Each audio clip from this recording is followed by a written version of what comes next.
sorry. I was muted. I was talking while I was muted. I'm sorry.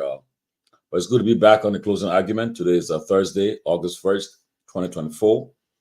And the closing argument is live on Truth FM radio in Monrovia, Liberia, Hot FM radio, Monrovia, Liberia, and also been simulcast on several local stations throughout Liberia. We are also on YouTube. We're also on Facebook and on our closing argument page. Tonight, we'll be hosting the leadership of the Cathedral Catholic School Alumni Association in the USA. They'll be here to tell us about their activities this weekend in Minnesota. Starts tomorrow. As you're aware, there are several Liberian organizations, especially the schools. They meet every year in the USA in a particular state to rekindle the spirit of the high school days. They also raise funds, carry on activities, and all geared toward helping the school back home. And there have been a lot of schools that have done a lot of great jobs for the school, their mother schools in Liberia. As you're aware, St. Patrick's High School used to be. One time they got closed, but now the students in the USA have they got together and decided to bring St. Patrick's back. So I think they have gone far with it. They have raised funds to rebuild the St. Patrick's School so that the members can still live on. But it is good that if you attend a school in Liberia, whether you graduated or not, once you attended that school, it's always good to identify with the school in the USA, be a part of it, so that you can help your brothers and sisters back home that's attending the school. Since the war, a lot of things happened, and institutions were ransacked and went to the ground. So if you're privileged of opportunity to be in the USA, you decide to come and help your institution. It's how you do it, by coming, attending, be part of this organization, your high school organization, where you meet every year in a particular state, and then you can raise funds and do a lot of stuff for your friends back home. And also, there's that time of the year when you can reunite with your childhood friends, those you live in the same neighborhood with, you went to school with, you walk together to school, you rode the same bus on the same car to go to school, play basketball, play soccer, play kickball, took part in different sports for your institutions, and somewhere where you met your child. Some people got married from the childhood girlfriend, childhood boyfriend they met in high school, and today they end up being married couples. Some are professionals today. You got some of your high school people who are professionals. Take, for example, the president of Liberia. He attended CWA in Minnesota State. The Ambassador Grisby. I think I heard that when he ran for student council president at CWA, President Boyka, Grisby played a major role in helping him to get elected as a student council president. And even though politically they were different, Grisby supported the ANC or Mr. Cummings. But as soon as Boyka won, reached out to his childhood friend and schoolmate, Ambassador Grisby. That's what it's all about. And my late teacher, Mrs. Della Reeves, she in Firestone, she used to tell us, she said, classmates and schoolmates, your friends, the friends you made, are everlasting friends. You will see them through your life. And it's true, though. And most of the people that I went to school with, some of them in different took different career path, but they are some are doing great, And whenever you see them, you really rekindle the spirit from yesteryears. When I went home recently, I met we had all this gathering of former students, former classmates and schoolmates, former neighbors who met, and it was just excellent, just awesome, It's good. Just good, because there are certain names that you are called by. Only those who grew up with you or went to school with you can call that name. Like, for instance, if I'm somewhere in a crowded place, and certain people call mine, like most of the people I went to school with me, they will always call my middle name, my bachelor name. And they say Nyenwolo, somebody can change it now. They say Instead of calling the real way, they can say Nyenwolo, but it's Nyenwolo, Nyenwolo, you know. Uh, that's what happens, you know. And so most of the time, man, whenever they call that name, you feel so good about your childhood days. But while we're with the guests, I see the president sitting already seated, but I will just wait for a few minutes before I bring her on. Let me recognize some of the guests, those who are already attending, who are watching the show. Our man Christian Roberts. Christian Roberts got the first. He always win the first arrival award. He's always here for always the first person to log on. Christian Roberts. I see Patrick Kennedy is also from Australia. He's watching. I also see Otello Swa watching from New Hope, Pennsylvania. Gina Salih, Bilson Pay. I also see Oliver Sakor watching from Accra, Ghana. I also see Thompson B. Balls watching from Sydney, Australia. I see Bella from Minnesota. Of course, I see our own nurse, Nora Hawks from Iowa. I also see, Madam Brewer. Yes, she said the Speaker of the House for Nadia is a cat. It's true, yeah. Madam Brewer, welcome to the closing argument. Jonathan B. Williams. See Dugba Cynthia from Louisville, Kentucky. Yeah, and this show, as I said earlier, has been people all throughout the country who tune on to Truth FM and Hot FM and other radio stations are monitoring the show. We're also on YouTube. We're on Facebook and our page. So without wasting time, I will bring in the president of the Cathedral School Alumni Association in the Americas, Madam Hawanatu Masare.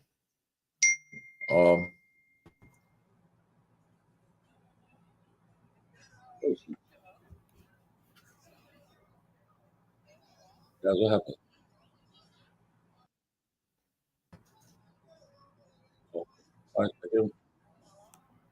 Oh,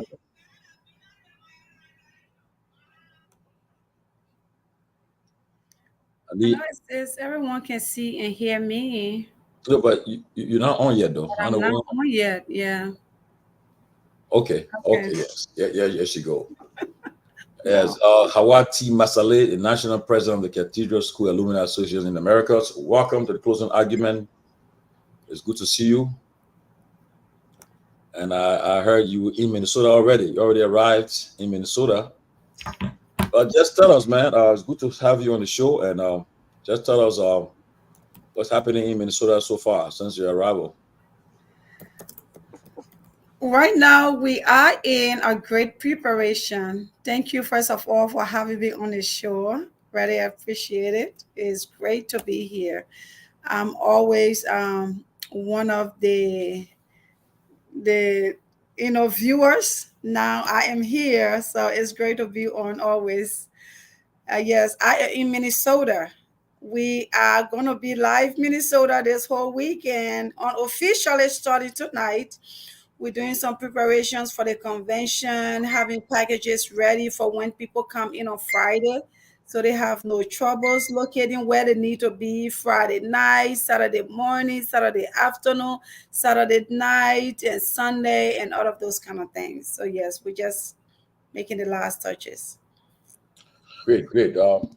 Just tell people exactly about your association. There are people who are watching right now. You have about almost 500 person watching you live. But these are just the number we see on the screen. But there are others on Radio Land, and those that are watching, those are listening on the radio in Liberia, in the car, wherever they are, on Facebook, on YouTube. But yes, just tell us, tell us about the organization that you presently the president of.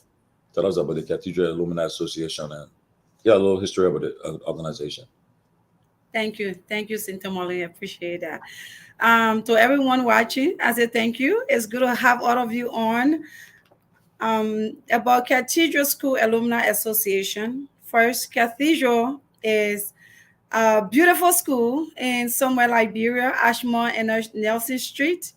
And that's the school that I went to. And so are many others who probably some are viewing here tonight and around the USA, in Liberia, in other places like Europe.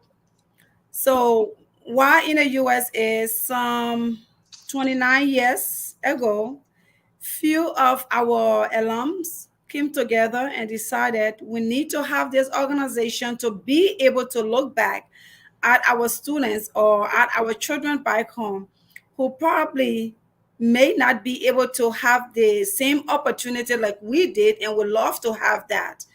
So started this organization and they were able to start raising funds little by little, sending money back home to the school, helping to sponsor students through scholarship programs, helping to our enlighten or brighten our teachers to be able to help the students. So they carry on workshops, teachers workshops, help with infrastructures of the school. Like maybe sometimes we need new chairs. Of course, the school has been long years, over 50 years now. So help to do chairs, maybe the floors, library, the science lab, computers lab. So those are some of the things that were put into place to be able to carry on this organization. And since 29 years ago, come this weekend, we have still continued that culture. I am actually blessed to be in this position right now, like many of the past national presidents, to continue the work that started 29 years ago. Wow, wow. So, yes, you in Minnesota. They said, is this the team for this year to the bond that links us all? Coming back to the bond that link us all. Wow. Yes, Okay. we have come a long way. We have come a long way. Started with great friendship, great partnership, and started in a little place, like a house, of course, a big house, but I mean, we started little and now we have grown wide. So we just need to remember where we came from. The organization have been through so much and we finding our way back, to our roots. Just remain stronger. Well, okay. So let's. You have a series of activities planned for this weekend. We start with first one. We say Friday, which is tomorrow. What's happening tomorrow? Tomorrow Friday is the welcome party. So we gonna go there at Mara's Lounge in Minnesota, Osceola, Minnesota.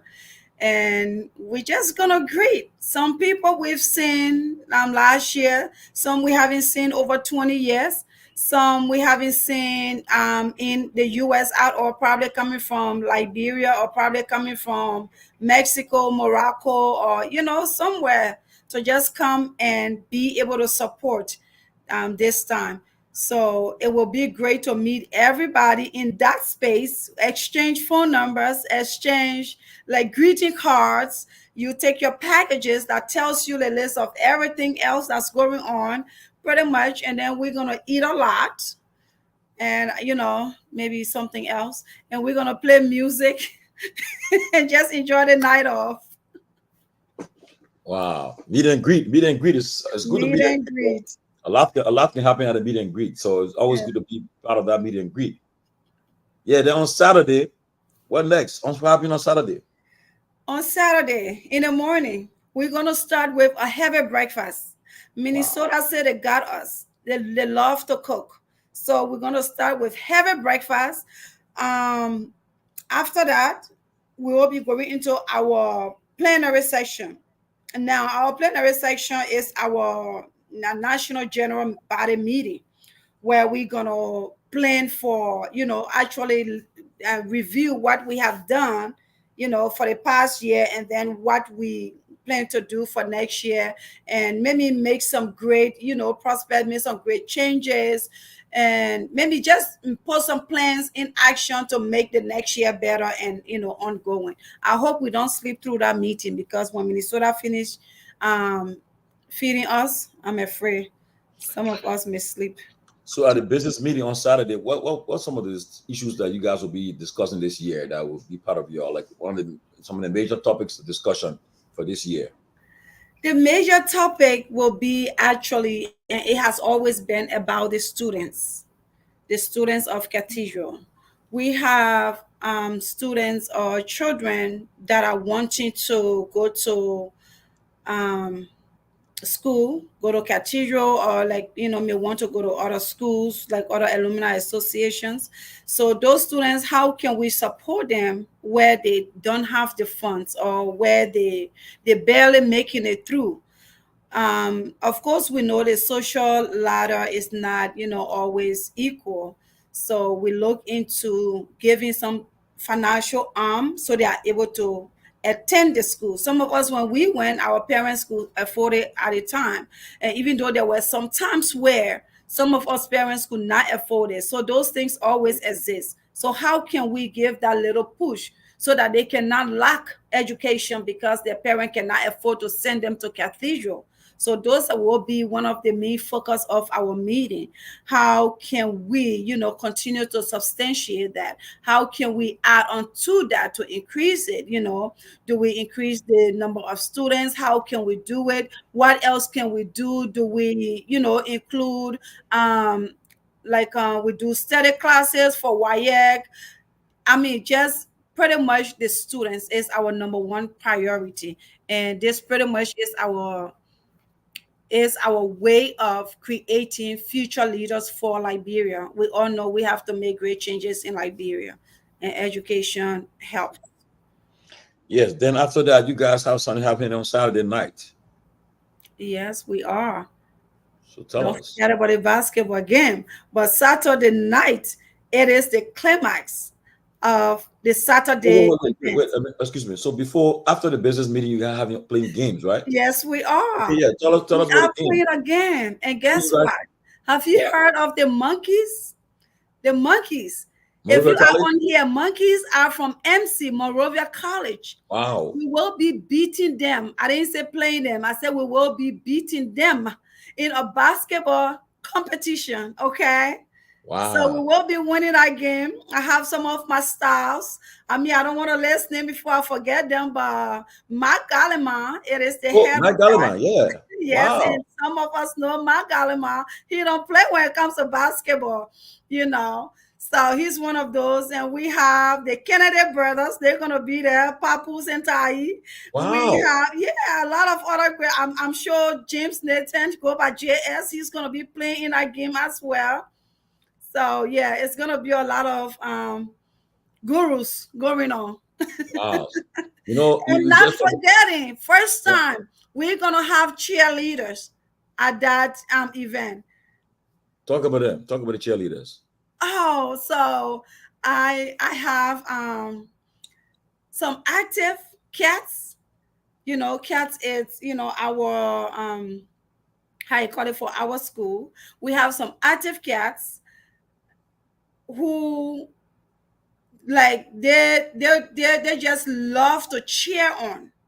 So I thought, how can we use that energy to cheer on? We can put some of that into the basketball game and make it fun. Now, don't forget, we are all what, 40, 50, probably some of us, yes, we have 60 years old and everything cheerleading, you know. So we're gonna be actually wearing cheerleading skirts. We're gonna be in uniform, Wow. and we're gonna be having some choreographing. We hope to come in and do a pre-show before the basketball game starts, so your money you pay will not be in vain. Okay, it's only $5 at the door, but we promise you we will give you a good show, and it's all for the fun and love of being together as one family. So MC Cathedral, we all gonna be there. Even if you didn't attend MC, if you did not attend Cathedral, please come on. We just want to have fun, okay? You see what your friend said? Jeffrey Brewer, she said, I hope we have the ambulance standing by or the people you need them die young again. Says, I'm just go cats. That's my vice president for membership right there. By the way, she is one of my cheerleaders. I see. Wow. Wow. That's great. and she is our choreographer. That's good. That's good. See, that's I mean, that's the beauty of the whole thing.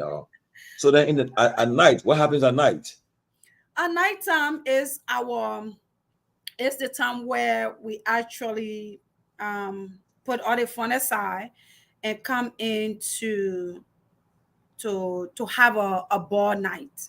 We're gonna gather like every other formal event. We're gonna dress in our black ties Yeah. and elegant dresses, and we're gonna come in with probably shine forever shoes or stilettos and pom poms, and I mean we're just gonna come in and have a dinner and talk some more. um Probably you're gonna hear me speak again as the national president, and we're gonna actually also be including the crowning of our 2024 queen or king. Okay, because on Friday night we have a king and queen contest that will be happening, and the winner from that will be crowned on Saturday night at the dinner ball. So you won't be you if you don't come, you will be missing a lot of fun. I mean, a lot of fun, and it's gonna be beautiful. And this is Minnesota. This is Liberia's weekend. They don't do nothing small here. Okay, the city of 10,000 lakes. But since I have been here, I haven't seen none. Yeah, I was just there 2 weeks ago, but that's a great place though. But anyway, so on Saturday night, well, what's the fee to enter? What's the entrance fee if people who's not part of the school want to attend? So we have our cathedral students or cathedral alums who have purchased their packages, and the package right now it has started from 125 for early bird. Right now it's $175 for package. By Saturday at the door, Friday at the door, it will be $200. Okay, Wow. by Friday at the door, it will be $200, and that's for cathedral students or those that attend the cathedral. And we welcome students or people or just friends who did not attend cathedral but also want to come and have fun with us. You are always welcome. Okay, because it's not about cathedral, it's about making the world a better place. So you can come in on Saturday at the dinner bar with all those events. It's gonna be just $40 for you to enter and have fun with us. Okay. So what's in the package for that $40? Well, just for entrance, that's all. What do you get So from it? that Yes, so that $40 is just you coming in to enter the bar and have dinner with us and have drink with us. So food and drinks and the entertainment is included. And you get to see me and shake hands with me and take pictures with me, the national president. How are you for you? All of that included. It's all right. So, okay, I mean, all of that included. You know what it takes to shake the president hand? I mean, back to shake a president's hand or to like be in a sumo with the president. $40 is wow. understated. So you can eat all you can eat or you drink all you can drink. That's So one eat hundred all forty you can bucks. eat, drink all you can drink. Yes. Wow. Okay, that's good. That's good. Okay, but would there be a special like any special guest like to like a entertainer or something? That's a great question. But there is no special entertainer Okay. because we actually welcome and actually promote everybody, right? Like even our MC is special, so she will be highlighting the event for us, and our guests in there are really special to us, all of whom are coming, even those who did not attend cathedral. You are special, to us. So please come out and let us enjoy each other because we all are special. Okay, don't even think I'm special more than you. We all are special, so please come out. But no, we won't be having a special performance.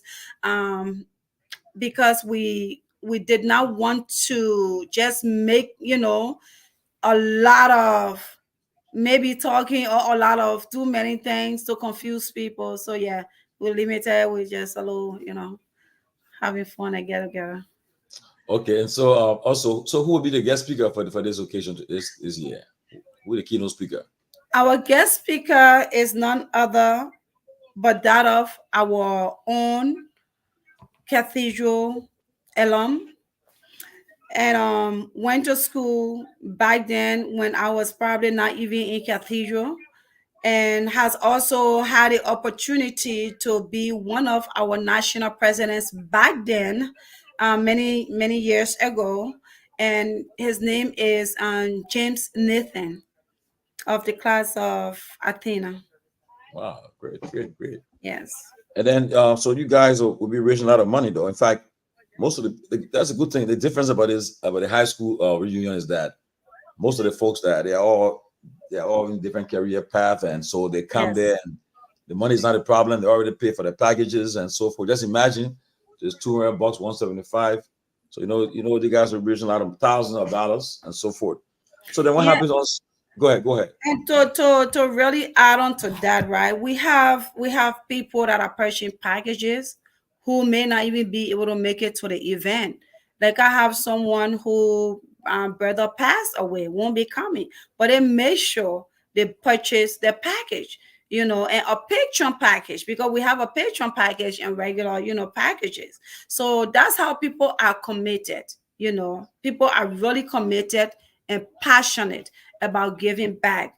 And like if you were to purchase, let's say even for those that are coming in who did not attend cathedral, if you were to give $40 to enter that night, we probably would look at it as $40 just to come, just to come and eat, just to come and drink. But no, we see it as $40 that will pay a child's tuition, $40 that will keep a child in the street, $40, I mean, out of the street, but in school, $40 that will keep the child from being on, like, in the corner side, and, taking on this thing that I don't know what they call it in Liberia now, but taking in drugs or smoking.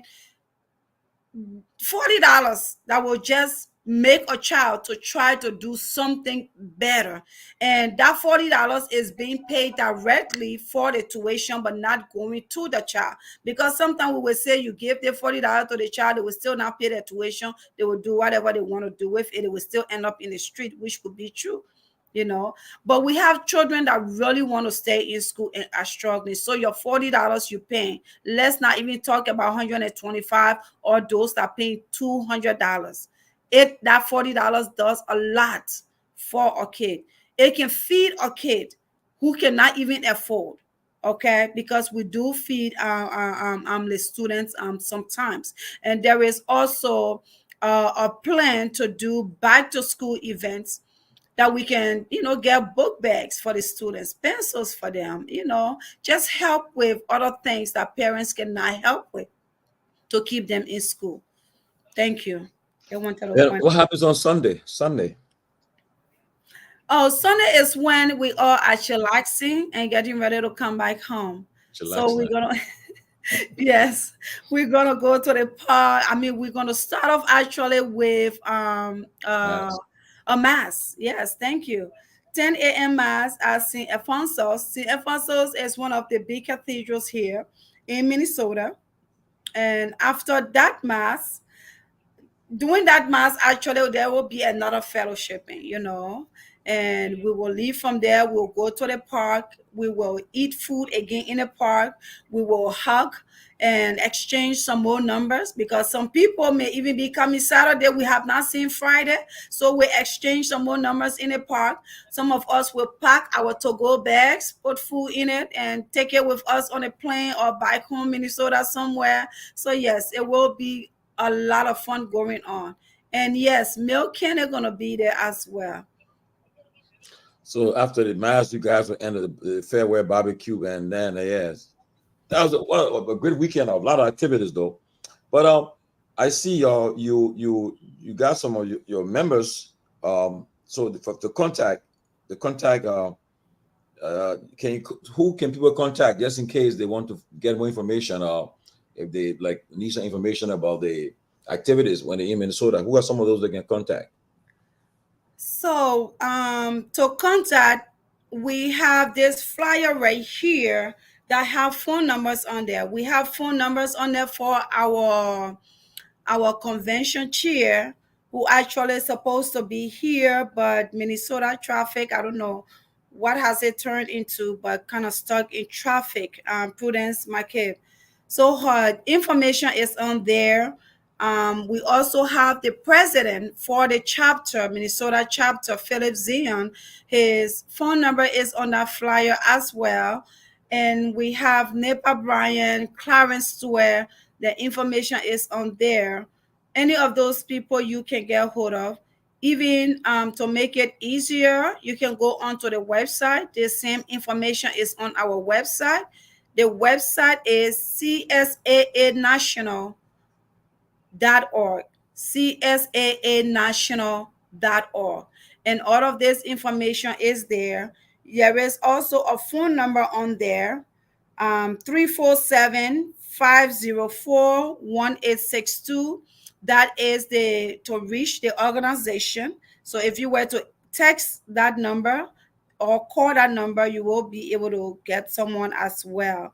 And for those of you who have my cell phone number, yes, you can also contact me. You will be able to get me. I'm on grounds right now and making sure we are good with everything by Friday.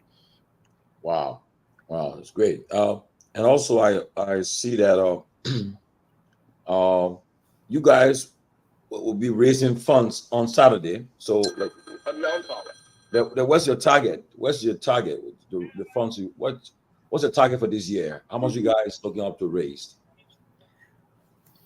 So the target this year, to we're looking to raise a substantial amount. I'm gonna put it that way. Um, the reason why I'm saying a substantial amount, because we have a lot of our donors who are not of cathedral, and they donate regardless of whether they will come to the convention or whether they will be in town, or whether we reach out or we didn't reach out. So they are always donating. Thank you for putting the website information up, Janet. So I will say a substantial amount, because we are asking for this donation. So we did not put a tag on it this year.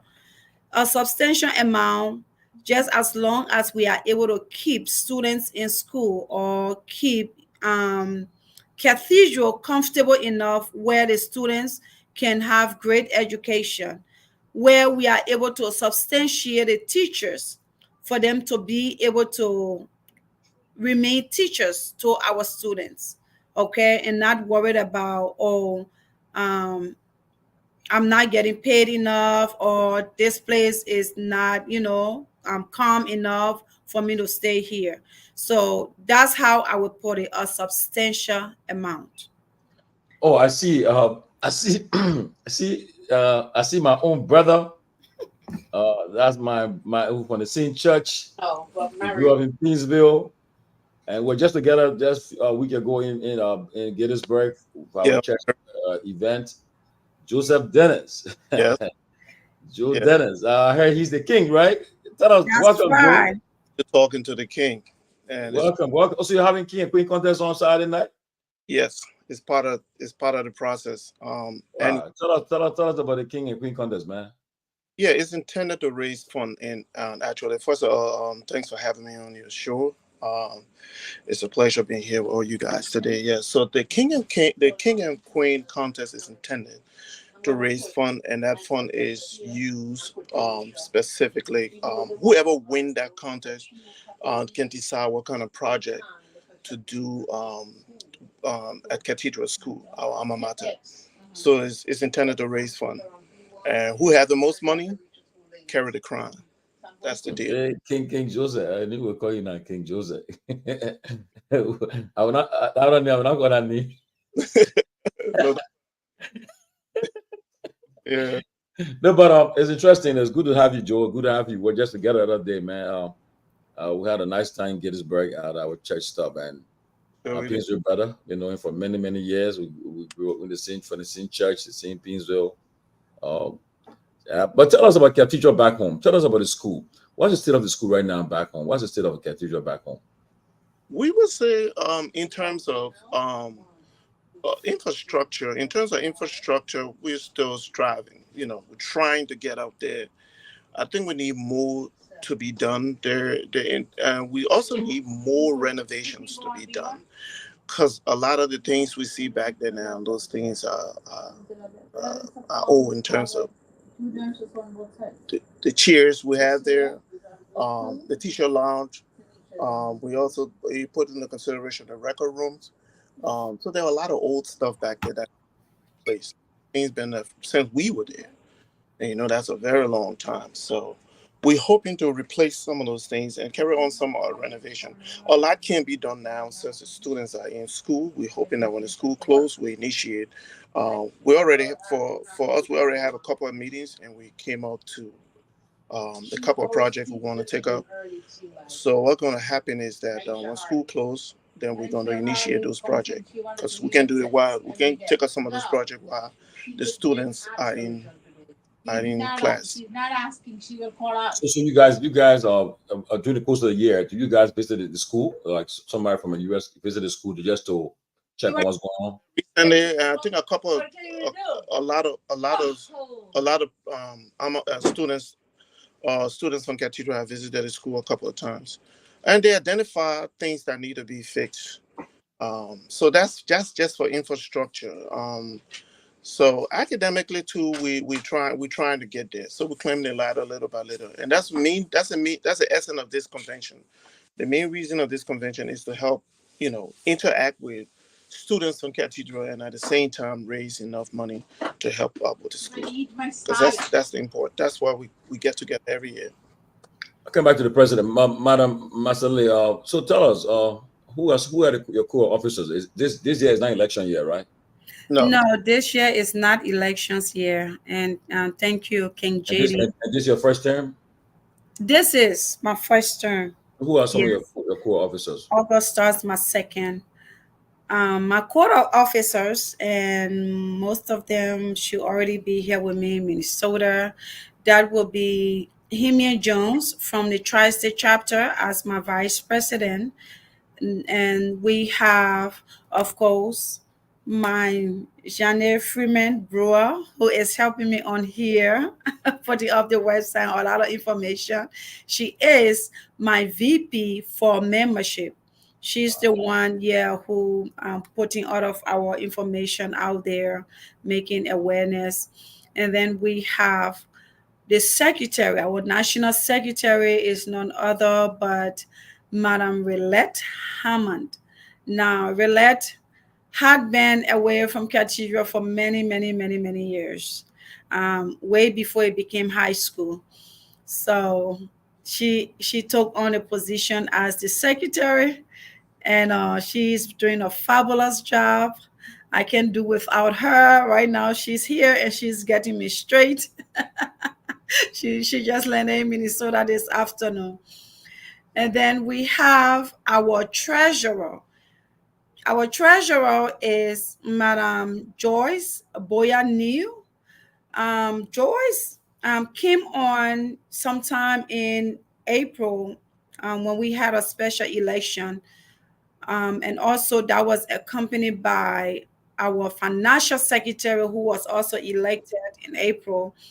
Her name is Madam Rose Dix Jones. Rose Dix Jones, she's in the Maryland area, class of Athena. We have Joyce, that's Sapien class, and Jande and Himien are from A Link with the Aristocrats. Willette Freeman, I don't think she has a class because she did not graduate from Cathedral. She left years before graduation started. We have our chaplain. Our national chaplain is Madam Andrea. She is actually Reverend Andrea Afalabi Jala. Reverend Jala, I hope I pronounced that Afalabi right. Her father is Afalabi. Yes, Andrea Afalabi Jala. She is of the Georgia chapter. And of course, she's a cougar. The cougars are extra people. So yes, those are my code of officers, and we have a fantastic team, and it makes things easier. We are able to work around and just get the work done, plan conventions, plan meetings, and plan fundraisers. Of course, along with other people that are not part of the code of officers, we have a lot of great help. I know you have some of yeah, a lot of high profile people from the cathedral around today though. But are you expecting guests from Liberia? I know the speaker, the third powerful man in the country, a powerful person in the country is Jonathan Fonati Kofa. He's a cat member from the Cat Kingdom. Besides him, you expecting any other guests from Liberia coming for this? That'll be in town for this convention this year.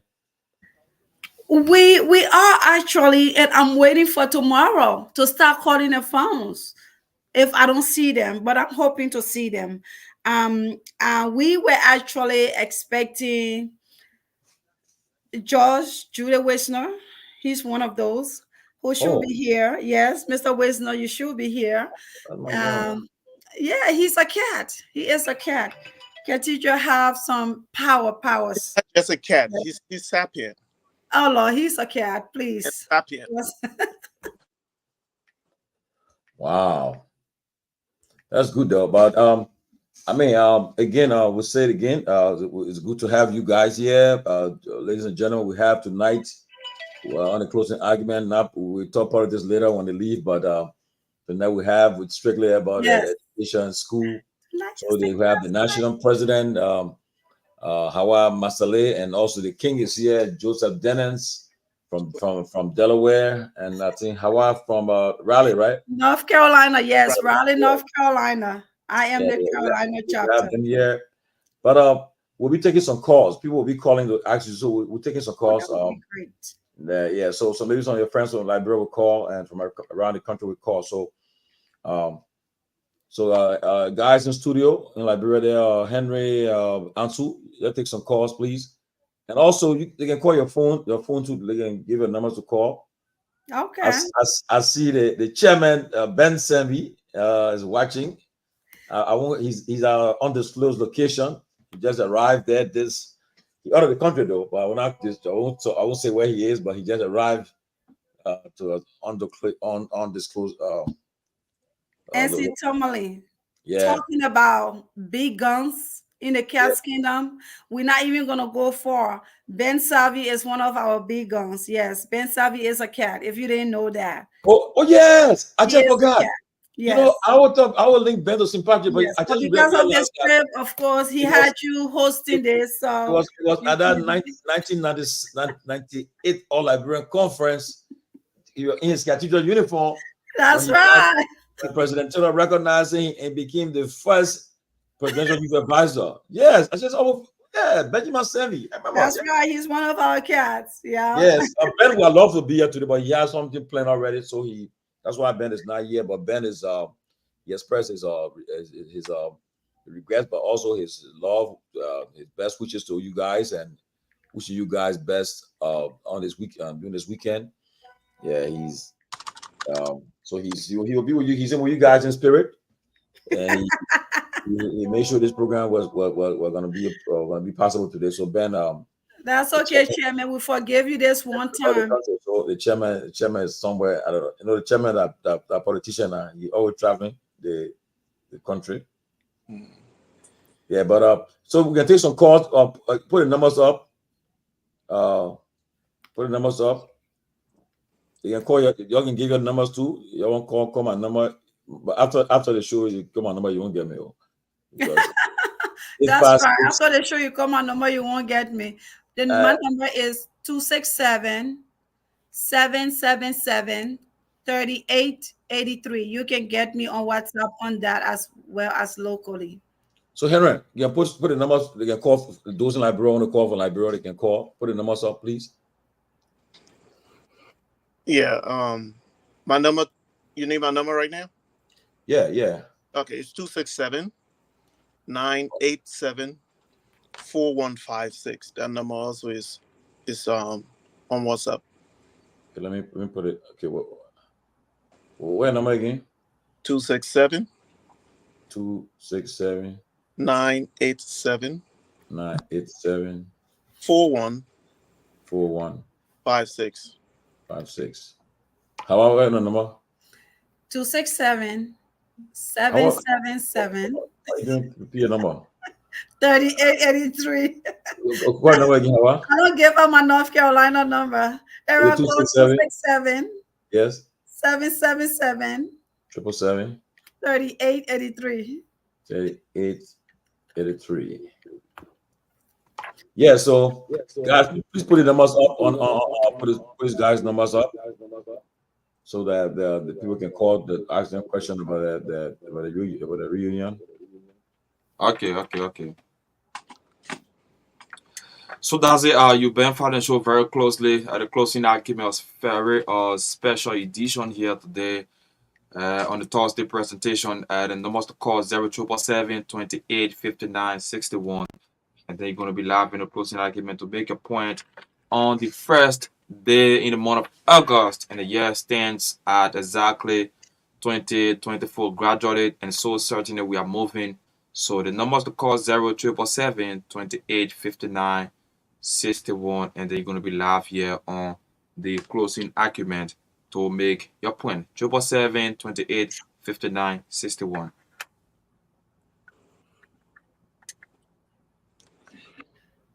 0777 28 59 61 is the number to call. And also, be live on the closing argument. And for our online viewers, yes. The number I put in the chat room too. They can call the numbers. Those in the diaspora can call the number in the chat room. Please, somebody put it up. Okay. So for our online viewers, the numbers to call plus 231 777 28 59 61. You can also use that number, and then you're also going to be live here on the closing argument. 28 59 61 plus 231 28 59. And for our guest, you can also use this number. Those of you following online to get in contact with these people, the number is 267 987 4156. To this caller.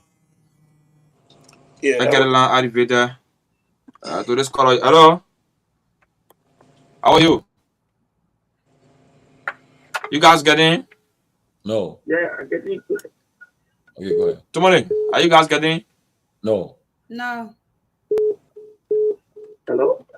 Make your point. Go ahead. Your name from where you join us? I'm able to go for it from Okay. Yeah, I did not have that zero, but my older brother thought that he was current F3. Yeah. We thought mathematical, chemistry, zero. And both of my nieces electron zero. So if I can get like a great news from our upper end in the US, so I appreciate it. And thank you for a great initiative. So thank you. Thank you so kindly for following us. 777 28 59 61 0777 28 59 61. And for our online viewers, plus 231 777 28 59. And to get, let's go to this caller. Hello? Your name from where you join us? For Grand Basel. How's Grand Basel? Okay. A minute. Make a point.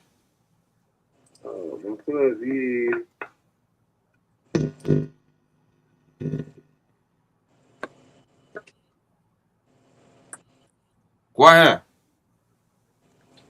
Do you have a question? Do you want to say something? No audio. But we are not getting that caller too clear. So that pick up another caller. So for those of you following online, you can also take this number 267 987 4156 267 777 3883 856 676 5163. You can call these numbers, and then you're going to, maybe you get concerned, you want to ask us specific questions. As it relates to this particular topic, and then you're going to get more clarity. So again, the number 267-987-4156, 267-773-883, 856-676-5136. You can also use the number call, and then you're going to get clarity as it relates to the discussion on ground tonight here on the closing document. To this call up. Hello. I'm doing okay. I need from where you join us. This is Fayad J. Morris. I'm calling you from division number 2. Day script number 2. Yes. Okay, go ahead. I want to ask a question. Who is electable for the program? What are some of the criteria? Come again? Everybody's I want to know who can be eligible for the program and some of the criteria. Or who can be eligible for the program and what are the criteria? Yeah. Okay, good question. The panel is going to respond to that very shortly.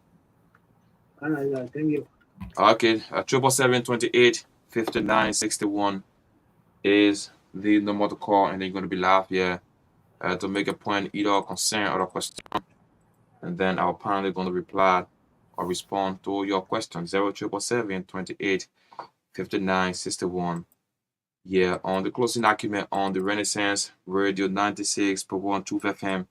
And this program is also being relayed on Hot FM 107.9 and Truth FM 96.9 in Nema County, Sacramento, and all other affiliate radio stations in and out of Liberia. 777-28-59-61. To this call up. Your name from where you join us? Hello?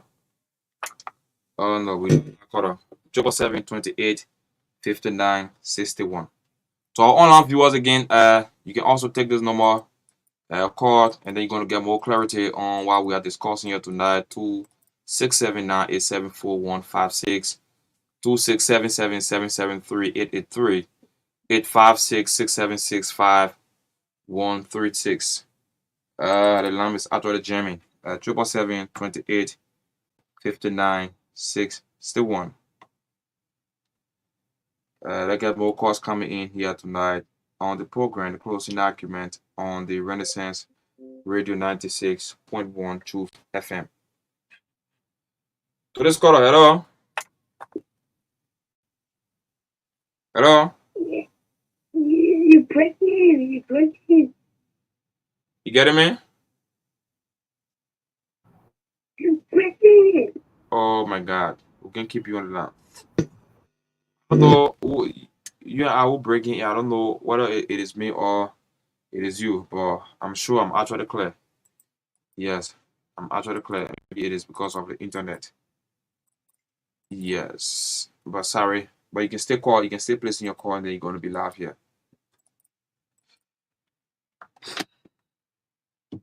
777-28-59-61 is the number to call, and then you're going to be live here.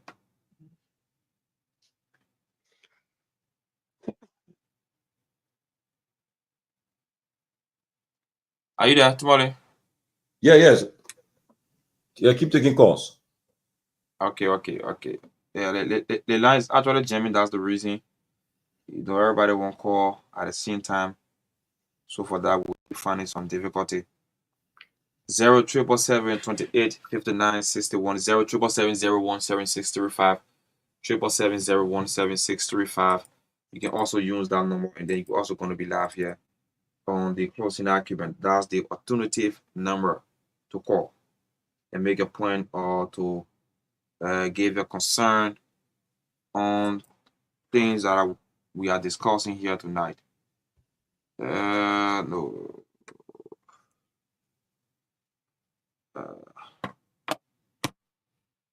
So let's go back to our online viewers. Let's get this coming for them. So to our online viewers again, you can also take numbers, call for concern, call for questions as it relates to what we are discussing. 267-987-4156, 267-773-883. 856-676-5136. These are numbers that you can take, and as soon as you call, and then they're going to like reach out to your concern or your questions on issues that we are discussing here tonight on the closing argument. So, Welcome, Jenny Freeman Brewer. Welcome to the closing argument. Hello, glad to be here. And that's your vice president, That's the right? vice president, right? Yes, I believe so. Yes. While we're waiting calls, yeah, you can join the conversation and tell us about the weekend activities and a lot of good things about the association. I mean, Cathedral School is, for me, is very personal to my heart, is near and dear to my heart. And my father was one of the first teachers at Cathedral School and staff member from 75 up until 97 when he came to America. So for me, I was pretty much birthed into Cathedral School. So the passion and the love that I have for that school is lifetime. There's no words to really describe it at times. So when Hawa called me and asked me to be her vice president for membership, I kind of ran away for a while, for years. A lot of the past presidents had asked me, Ava, Anthony Nine, the whole nine have tried to grab me to get on board. But I used to like to be behind the scene, I kind of like doing my things anonymously and donating and giving back and wanting to just be behind the scene. But my dear sister here and classmate was the only person that could get me to come forward and show this face to people and take that title on. So I'm glad to be here. It is a pleasure to give back to the school that helped me get my early education. And so as vice president for membership, we're just asking everyone. I was listening to you earlier, Tomalin, and you touched that point that you don't have to graduate from Cathedral School. Any and everyone who has entered the doors of Cathedral School, we are calling and appealing to everybody that were fortunate enough to leave Liberia, that was fortunate enough that our parents could provide and afford the tuition to go to school in Liberia. And some of us have been fortunate to go abroad or come to the United States and got even more better education. We're calling and appealing to everyone to come on board, to help us, to even those that were active before, past alumni that was active in the past, that was very instrumental in getting this organization started. That may not be active right now for whatever the reasons are. We're appealing to each of them to please come back on board. Let's get this thing going. Let's continue to give back to our alma mater and to give back to the less fortunate. And so contact us, go on the website.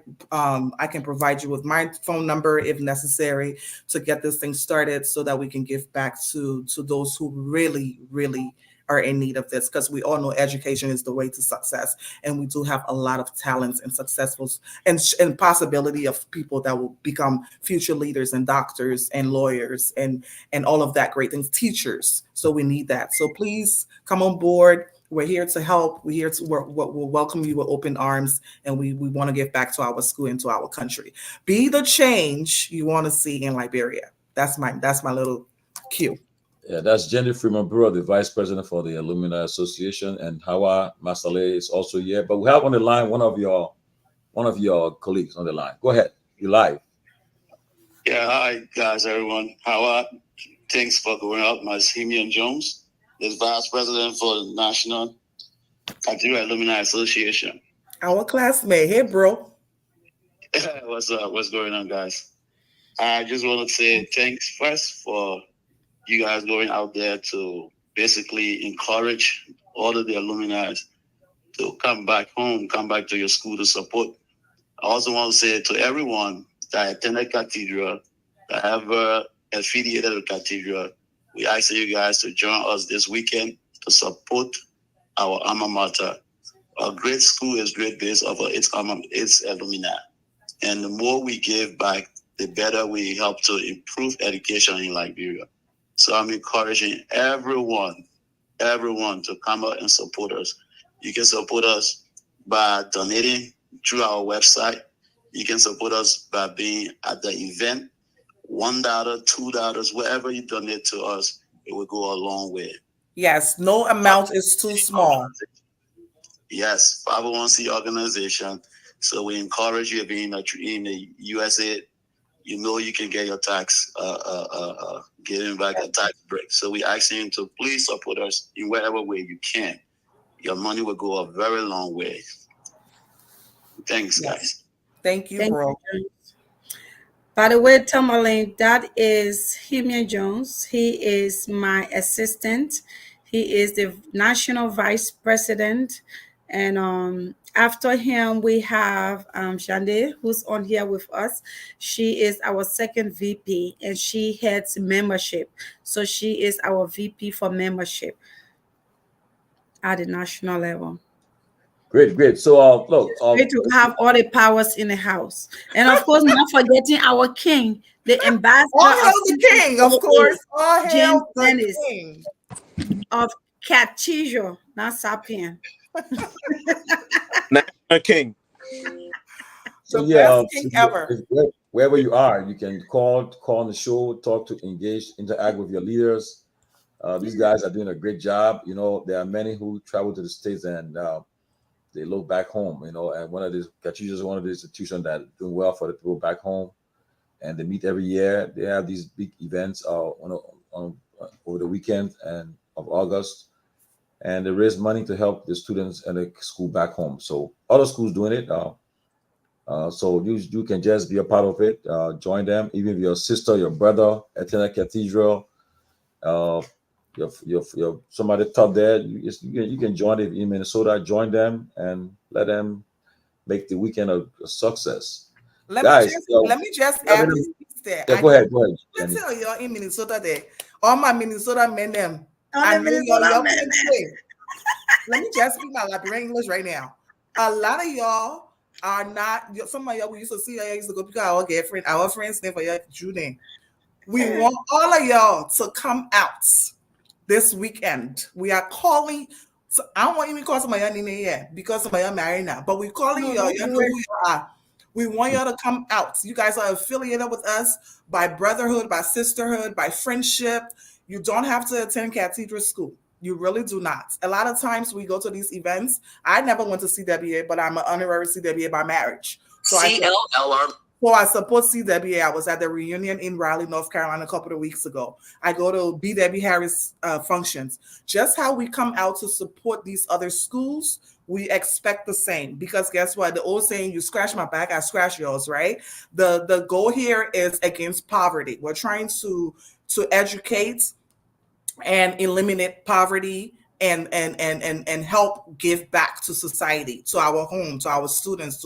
And we have great students. I started a scholarship fund in honor of my dad when he passed away 4 years ago at Cathedral School, where I have 6 students. I haven't done it this year because there's been some other circumstances going on in my family life. But that's something I plan on continuing to do. So the little that we can do collectively, my Minnesota Mene, my Juden, y'all count us out tonight this weekend, yeah? We have lots of food, lots of fun, lots of networking that's going to be happening. And okay, we have someone on the line. Go ahead. Lloyd Scott, I want to say something to the Cathedral family. Okay. Go ahead, Lloyd.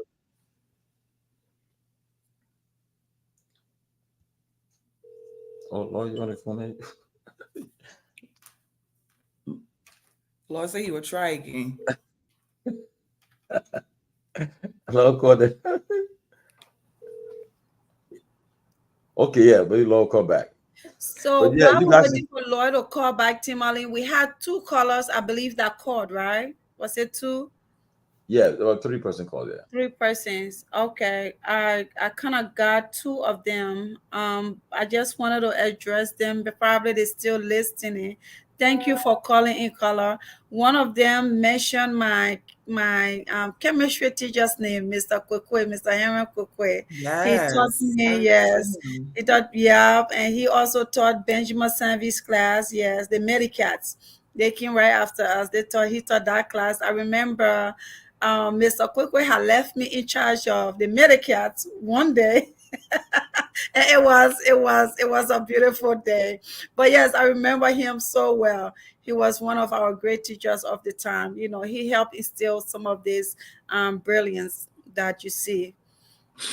So I So yeah, just want to what mention. message you guys share some message that you guys want to send out there to some of your friends who have not been around for a long time, who has yet to join the organization, who's still on the fence, who are still thinking about coming on. You guys can use the opportunity to send message to them right now. Well, Shana, if you wanted to go on, you can. JD, you want to say something, and then I will come on after that. I mean, we encourage everybody, everyone, as I stated earlier, to not be in doubt, right? That your money, whatever it is that you're donating, will go to a good cost. There's transparency within this organization. We want to make things transparent. That's especially when people are donating funds, they want to know where their money is going. So there's definitely transparency. You will see where your money is going. And simply because this was once your school, or simply because this is the humane thing to do, giving back, seeing people or students or families that want to send their children to school, but they can't afford it. And that should be a basic right, right? We all should have some form of education. Education is necessary in order for us to succeed. So that's something that should be a basic right, and that no one should be left behind because of lack of funds, because their parents cannot afford them to go to school. So I think that's very imperative, that people understand that. And what will also make this work, I believe, and make this organization and have made it continue to grow for what is this now, the 29th convention, 29th, 30th convention, is that you have to have that desire and that care to give back and want to work together, the togetherness and the unity of it all. So that's what I would say. Joe, you want to add, Hawa? You are muted, Joe. Now we can hear you. Oh, he's muted. Yeah. Okay. For those that are listening, one thing, Cathedral is like, it's more like a family away from my family, and just that connection alone, bring about, you feel that you're euphoria. That's joy of being around your former classmate, or just a former people that attend your school. So the convention, every year I look forward to that, the convention, because of what we get from the convention is not so much of the contribution, but what you do for Cathedral School, gave me a very good feelings. So I urge everybody out there, if Cathedral has been your alma mater, it's not just socialization, it's also coming. And that little money you're sending, like Janice said earlier, it go a long way. So it's very, very important that you come and participate. Just coming alone will make a difference. A lot of people who felt like they were a little distant from the school convention, they came in, and then they became family, and there was more and more. It was more and more. They were coming more and more each day, each year. So it's it's okay to come, okay to socialize, okay to interact. It's okay for you to We won't bite you. come and We try one. promise. It will make a difference in your life. We won't bite. We won't bite. That's right. We Yeah. won't bite. Thank you, thank you. I would just love to add on to all the beautiful things my king and my membership vice president have talked about, and I also just wanted to add that some 29 years ago, by the way, Fanatic Ofa, Honorable J. Fanatic Ofa, um, the third man in Liberia right now, was one of those thought it wise that we had to start this organization and give back. And at the time, of course, they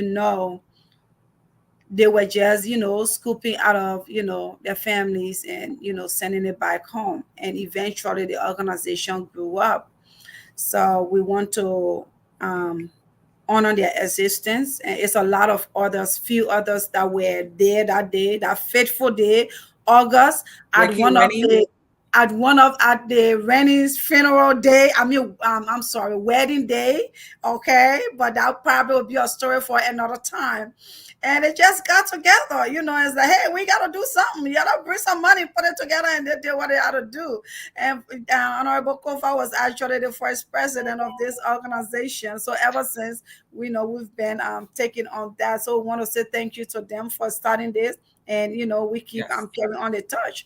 And to also add that we do have some members, and even those who are not members, who stays behind the scene and just love to donate.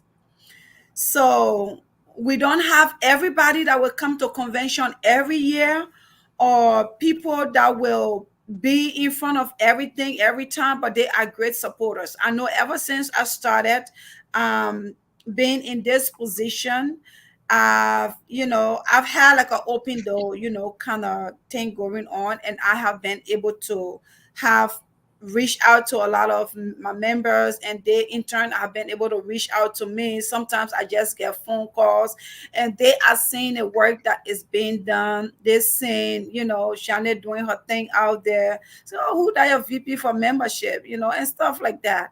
So we just want to make it better for Cathedral and make it better for Liberia. Anything we do for Cathedral, we are doing for Liberia, because those students, they may be of Cathedral, but they live in Liberia. And who knew that today Fanatic Kofa, Honorable Kofa, could be the third man in Liberia? He was just a boy. I'm sorry, Honorable. He was just a boy the other day in Cathedral many, many years ago. But look at where he is. So we want another child to have that opportunity, right? We want another child to have that opportunity, and that's why we continue to do this. Some don't even have jobs, but they continue because they love, what Cathedral is. What giving is about. Like our sister Jane right here, she mentioned having 6 students that she and her family was tutoring in honor of her father. So, things like that, good things like that. And we have people in the backgrounds who keep pushing. You don't give up. We're here. We will support. So we just encourage everybody, like those on the fence, those who don't know about this organization. We will continue to spread the news. We'll continue to spread the word. We are here. Cathedral School Alumni Association is here. We are vibrant. We are moving strong. We have 2 years. We are going into our 2nd year of leadership, and we hope to go for another 2 years, making it 4 years to continue this great work. Well, Shana, you coming with me, right? And keep moving, okay? And come Friday, we will be having another queen or king to replace JD. JD is our current king. But JD might just raise enough funds to continue to carry on the crown. Who knows? Anything is possible. We welcome that too, right? That's right. So please come and support your queen or king, okay? On Friday night, it's going down from 8 p.m. until 12 midnight. We are having the king and queen contest. Only one person is a winner. By the way, I have the crown right here. I just want to tell you, it is here. Will it be a king or will it be a queen? Like, we are ready. We are ready, okay? We are ready. So let me ask you guys, how many chapters do you guys have in the US? How many chapters?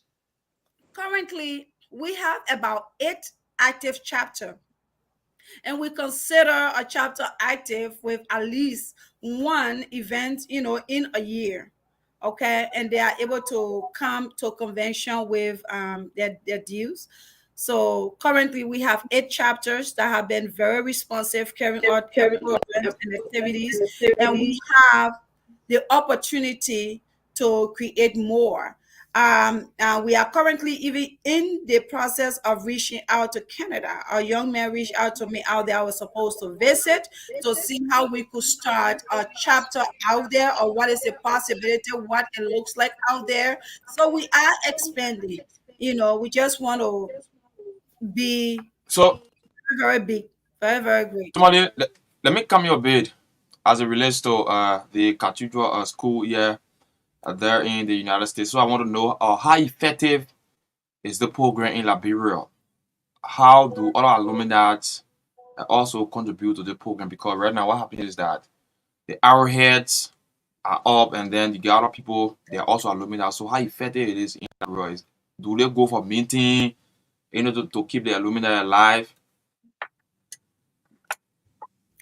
That's a good question. Very good question. That is a very good question, and thank you for that question. And I can respond to that question.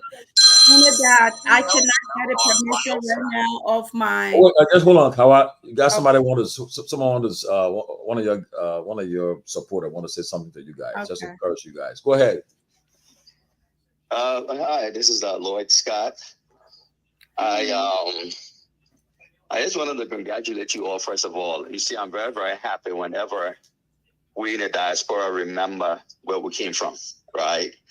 And I wanted to encourage you guys, first of all, implore you to continue the good work and encourage you not to give up. Thank you. And I really wish I could be at the program this weekend. Tomalin, Georgia told me about it. My good friend Ben is an alum of Cathedral. I have a lot of other friends there. My last immediate boss in Liberia, the honorable speaker, is an alum up there.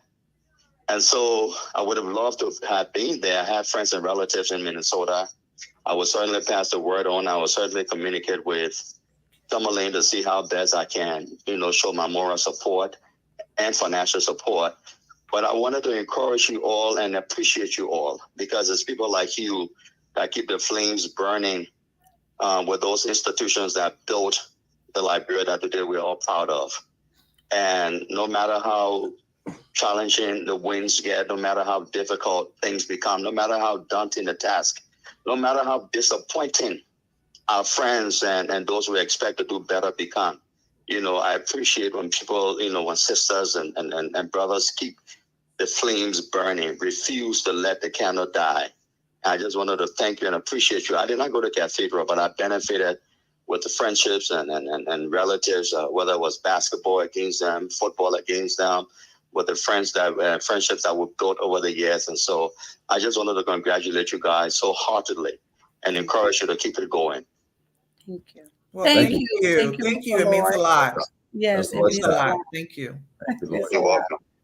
Hopefully, we'll meet you one of these days. Yeah, next year we'll As see you you, know, all my right? people. Next year, start putting this date down in your calendar, sir, please, and thank you. So we can meet up in person. Yeah, go ahead. Somebody was saying something. You was in Yes. flight. Yeah, go ahead, Hawa. Yes, I was. Thank you. Thank you. That is really beautiful to hear that, benefited through Friends of Cathedral. And he just brought something to mind. We have one of our Bonify members. When I say Bonify, because she is a due pay member. And this member, she did not attend Cathedral. She's a descendant of Liberia, but did not attend Cathedral. But her mother worked at Cathedral, and her sister attended Cathedral at some point, and she just loved Cathedral. And she said, "You need to make me your member." Like she said it for so many years. One day I visited Texas. I said, "Texas, what are we doing? Like Texas chapter, what are we doing?" And she's like, "Madam President, I want to be a member." I'm like, "Okay," So she started paying her due. And if I am allowed to say about the way she bought her package already for convention, and not only that, she was bringing along with her. She was not coming by herself, okay? So this is how committed and bona fide this lady is. And if I'm allowed to beg her to say her name, she's Madam Efwa Magowen, and she is of the Texas chapter. We love you, FY, and we say yes, you are our member for life, okay? Yes, if We are you're members not for going life. nowhere, you stuck with us. Yes. Right And there. she's not a cat, people. So please, y'all, let's come on. Y'all, let's support one another. Like Jean said, we have to be there for each other. But we had a great question about whether the alumni association, we have meetings or where are we? And I just wanted to respond to that with permission from the president or the sitting president of the Liberia Association, the Cathedral Alumni Association in Liberia, Mr. Dosla Faculty. I don't know if you're listening, Dosla, or if you are not listening, big brother, but I want to ask your permission. I have had the opportunity to visit Liberia about every year, at least twice a year. And October was the last time I was there. And I, yes, visited the school. I always visited school. And I also met Dosla. We hung out for a bit, for a few minutes, and met some members out there. And the chat room is boiling hot. They have had several meetings. Of course, everybody would not always show up, to meetings, and this is everywhere. But we have on a calendar for Liberia as the association there to change leadership. Because Dosla want, to have that to be turned on and turned over, right? For others to experience and for the relationship to continue, for the work to continue, just like we do here in the US. So the convention should be slated for sometime later this year, anywhere between September to November. I don't have the actual time because I didn't write it down, but just about that time is slated for. So we will be, and I am hoping to be there for that convention, by the way, for us to, yes, elect a new person into place, new leadership. And we have a great working relationship, and we want to make that even better. So with that new leadership, we will continue to collaborate and be able to do something better for Cathedral. Thank you. That's good. So, what happened is that normally what we are observing is that you see a lot of schools coming around and then trying to like keep the alumni alive. Mm-hmm. So, what are other plans? Because if you look at the ratio at the moment, you get more alumni in Liberia. Are you guys planning to come to Liberia one day to like revamp the alumni association where you see more alumni trooping in? That could be a good one. Yeah, that could actually be a good one. You could see more alumni trooping in because right now, if you look at the ratio, you find more alumni in Liberia than in the diaspora, right? And you could even find more alumni listening on tonight. But their question would be, how do we come together again? But the father, our brothers, our sister out there can think of us, and then they have tried to form a union within the diaspora just to keep the alumni alive. Are there any plans to come back and do that reunion of the alumni to Liberia where you find more alumni? Thank you, Brother Enso. As far as coming back to Liberia, I am thinking you are referring to the alums in the United States, and that is definitely not out of the question. It is not into plans as of this moment we are speaking, but it is not out of the question. But I would like to say that the alums in the US, we don't really need to revamp the alums in Liberia. We do not need that because we have an association, that is going on in Liberia. They may not be able to gather as often as we do on this end because, of course, different geographical locations, different things happening, in different places, in different people's life. So they have that set way of what they do and how they do it, and that I can't fully speak to, but I did speak to a little bit of what's going on with the association. I know they meet, and I know they have plans of changing leadership, and I know the work continues. But So, in addition, I'm sorry, Howell, until you were done. yeah, we do have plans to be able to collaborate, maybe have one big convention. That is possible, and that's definitely is not out of the question. It's not out of the plans. and just see all of us together. I don't know whether that City Hall are going to hold us or where, but we would love to see that happening, and that's very soon. Next year is our 30th. I mean, we don't know what's going to happen, right? But we will put, things Yeah, so I think City Hall is small. We're talking about maybe ATS because there you go, ATS. We'll go outside ATS something the like SKD. Yeah. Yes. Yeah. So yes, No, it's a beautiful thing. But we will make sure we got water, cold water. We will make sure we got ambulance. We make sure we got healthcare people. We'll put a tent out. We put tents out. Yes, because we gotta prevent for eventuality. With all the heat that's in Liberia. Go But ahead. in addition, Sue, to your question, we have our chats, right? So My name is Henry. My name is Henry. Oh, I'm sorry. I heard Ansu. I'm so sorry. I did say Ansu. Henry. My brother Ansu called me a few seconds ago. Maybe that's why it's in my head. I apologize. But Henry, in addition to your question, we have our various chat groups that we have, right? And with the Alumni Association and like our Liberia chapter or our Liberians alumni are very active, right? So we have that open communication. They know what's going on. We interact with them very actively, very frequently. We have new students or alumni that constantly join, and so that's another way that we have the communication back in Liberia with the people, with us here in the United States and the diaspora. But that was a very good question.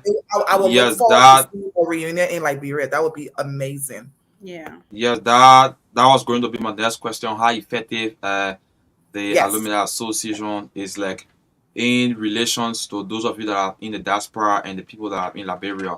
How effective is? Are you guys just in a specific chat room? Maybe you automate like term is the elite class of people. We have our are you guys still affiliating?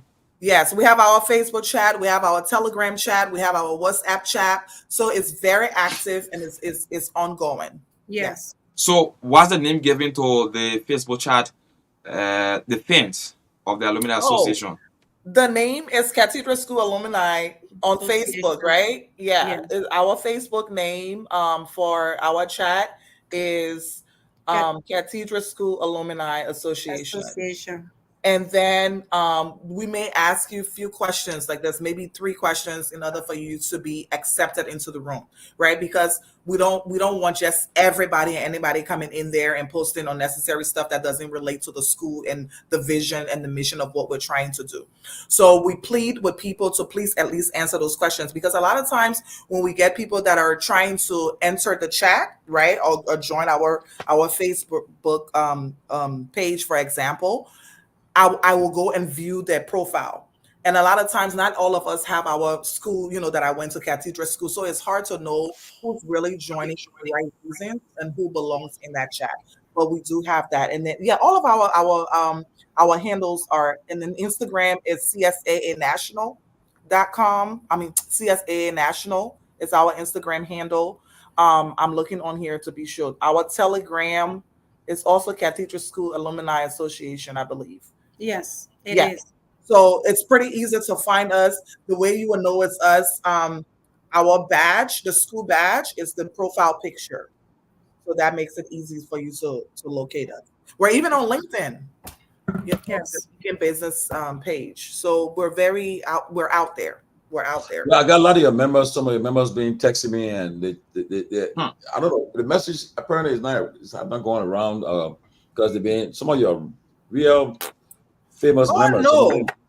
And here's the thing, and this is one thing that I'm going to address. If you are a member, or if you are an alumni of Cathedral School Association, if we don't have your contact information, whether it's your name, your phone number, your email addresses, etc., please contact us. We're very sorry. I would say sorry if you are just now finding out about this convention. The date has never changed. This has been the historic dates that Cathedral School have always held the convention for the 29 years that we're talking about. That I know of. So the first weekend of August. Yes. If you feel that you have not heard of this or that we meet every year, we do apologize for that. But here is your opportunity now. So please contact me. John Day Freeman Brewer is my name on Facebook. My phone number, 757-310-9675.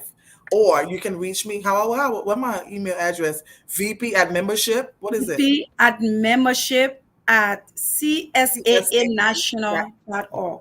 There you go. VP, So VP please. membership at csanational.org. So shoot me an email and say, hey, I'm interested. I went to cathedral school, or even like an honorary cathedral. You never went there, but you would like to join our organization. Shoot us an email. We will definitely, please shoot us an email with your name, your address, your phone number, your what else? Your name, address, phone number, and email address as well, and your birthdays, because we like to honor birthdays as well every month. So that way we can keep you in the loop. We send that way you can get all of the messages from our newsletters and all of the happenings that is going on within Cathedral School Alumni Association and with our beloved school. Well, ladies and gentlemen, we have 51 minutes. You have 51 minutes. We have tonight the Cathedral School Alumni Association in the Americas leadership, the president Hawati Masale, the vice president for membership Jenny Freeman Bureau. We're having the alumni the convention this year in Minnesota, starting tomorrow, and want to give you guys opportunity for the next 15 minutes before you take leave of us to give your final words and what we have in your mind. You have about 1,631 person watching you live across the globe, including Facebook, YouTube. People are listening on the radio in Monrovia, True FM, Hot FM, and so you have opportunity now to tell the people what you want to tell them, the final words to tell them before you take leave of us. Well, first of all, thank you all.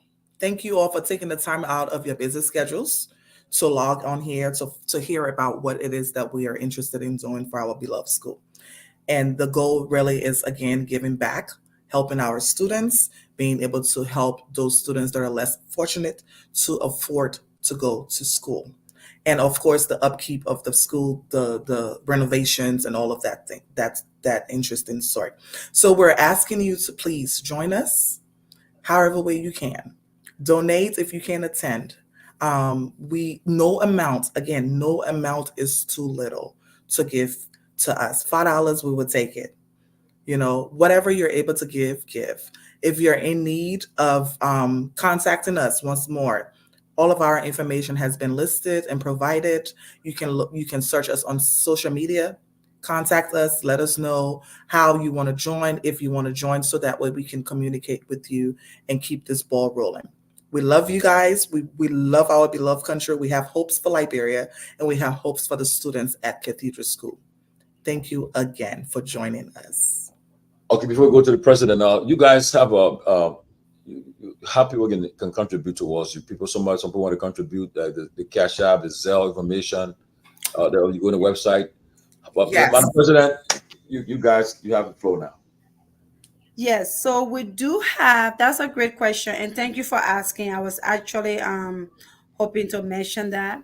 We do have all of the information on our website, csaanational.org. All of the information is there.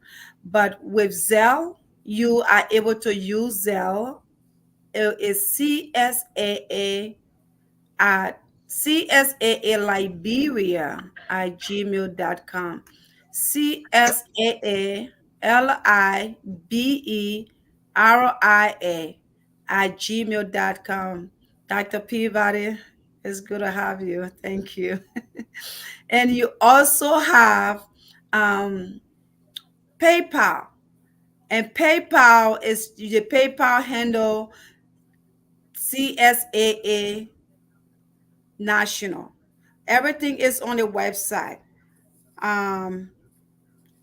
Let me give you the Cash App. Yes, Cash Yes. App as well, because we do have Cash App that is you can also donate to now. For those of you who have had our old Cash App information, please do not use that. Do not use that, because I am going to give you this new Cash App information that you can please share. It's very important you don't use that, because your money may be lost or will not go to you. The Cash App information is CSEF of Liberia. CSEF OF Liberia. Okay. I think I'm missing that. I am so sorry. No, I think it's the one on the website. CSAA.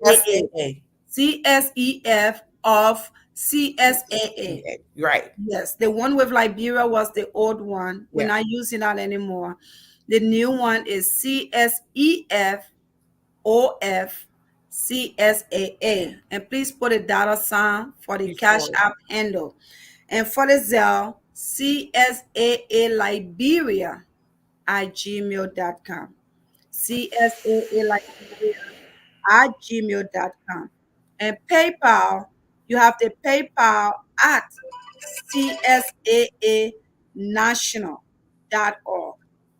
So that is our website, csaanational.org. So PayPal is just PayPal at csaanational.org. So if you go to the website, you will also find all of this information. If you don't remember, you can call my number. My number again is 267-777-3883. Okay. And thank you Just very much. one clarity there, Hawa. Let's just make it easy for the people. When you go on the website, you want to click on where it says foundation. Under foundation, this is where you will see the tab for donations.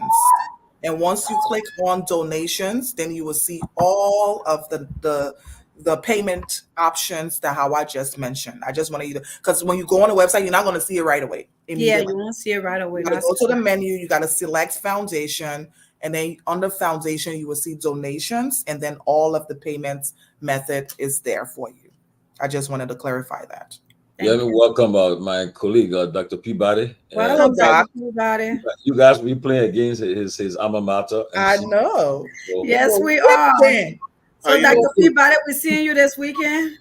You know, actually, I just got back from Germany, and I got to go to a funeral this Saturday, so I may not make it. So, yeah, I know. I don't normally miss the MC reunion. I know Tomalin missing it too because of a funeral. I'm sorry. But you guys got a tough team to deal with. The monkeys they jump very fast, so I don't know the monkey and the cat. How you guys gonna do it? Good to see everybody, man. All of you guys. Good to see you. Yeah, good to see you as well, Peabody.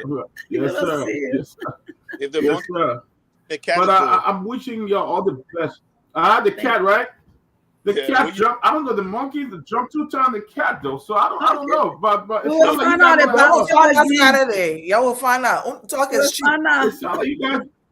It sounds like you guys gonna have a lot of fun though. I mean, I'm calling on everybody, man. Please, if you're in the Minnesota area, everywhere, please make your way there, man. It's gonna be a lot of fun. Hopefully, we'll talk about this tomorrow again on the show. Where everybody can go. I really, I'm feeling some kind of way now. I gotta try. I gotta think of some kind of way to get to Minnesota. Come on.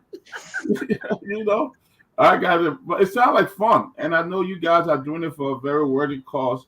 Yes. And I hope is that you guys will generate the funds that you really want to raise and to give back to the school and the community and all of that. So I hope people take advantage of the Cash App and all of that, and donate to the program. I think it's a very worthy cause, and people need to do that as well. Yes. Thank you. One thing we forgot to mention, those of you that may be in Liberia or may not be attending, we are going to try our best to live stream the event.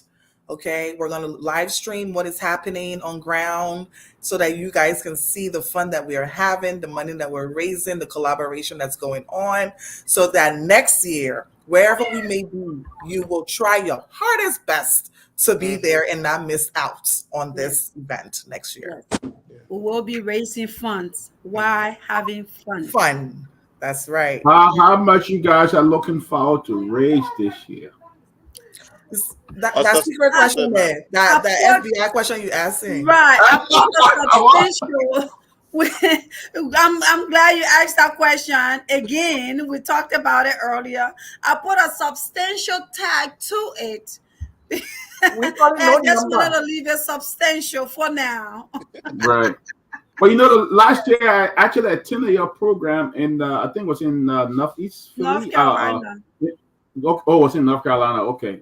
I think you were at the North Carolina one. Yeah, he was. Did you go to the Pennsylvania one too? Yeah, the Pennsylvania one. He was at PA too last year. Oh, yeah, he was at both. Yeah. The PA one. Okay.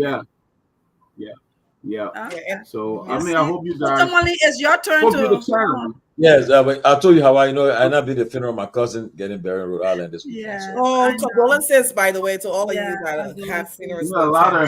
And thank you for having this. We are very much aware that not everybody know of, the happenings. That's why we, love doing this. And you guys have been very busy on the show. I've been following, but I mean, great that St. Tomalin was able to do this. You guys can come back anytime you. Oh, anytime you want to come back, you can come back. You want to come back. You come to a politics, you can come. Thank you. Anytime. I got red shoe on me, but I got red Thank you. We will definitely be back because it will be good to come back to talk about the success of the event. Right. To talk about how the cats were able to spring forward on the monkeys and won the monkeys, and talk about all the money that was raised, and talk about what we're going to do forward. Going forward, yes. Do post-convention interviews. That'll be fine. I mean, anytime you guys want to. I mean, the purpose of this is to, to not just politics, but to also promote organizations that are giving back, and we are open. This closing argument is open to that. We're open to that as well. Thank you. And if y'all want to be in the politics too, y'all want to be in the fries too, y'all can come on sometime too if y'all want to. When I put my name in, I had to run out and come back. Well, I want to politics too, y'all can come back too. That's good. You're announcing that breaking news. They have a little bit of politics in here too, because we have a whole leadership. We had to do a whole election to be into this spot. Yeah, we're planning on running for the next 2 years again. So we'll be coming here. Okay. This girl. So we're doing good right now. So we can come up for another 2 years and do good again. You know how it works. You gotta do good. You gotta take care of the people. You do good and you come back and do better, right? Yes. Do greater. Yeah, but then the thing is that now you guys are doing so great in your organization, right? Now, if we can take it back home, that's definitely workable. Of our society back home. Yes, will be a good thing, and I love to do transparency. You ain't nothing but people. Somebody say, "Oh, the person ate the money." Transparency. So we can just take it back home and just be a model for our country. Like we will be second to none. Definitely, we will take that into account. Definitely take that into account. I think with the female running it, I think it can always be because you're a smart man. You're a smart man. Woman run this world. No offense to my brother. No offense to my brother over there.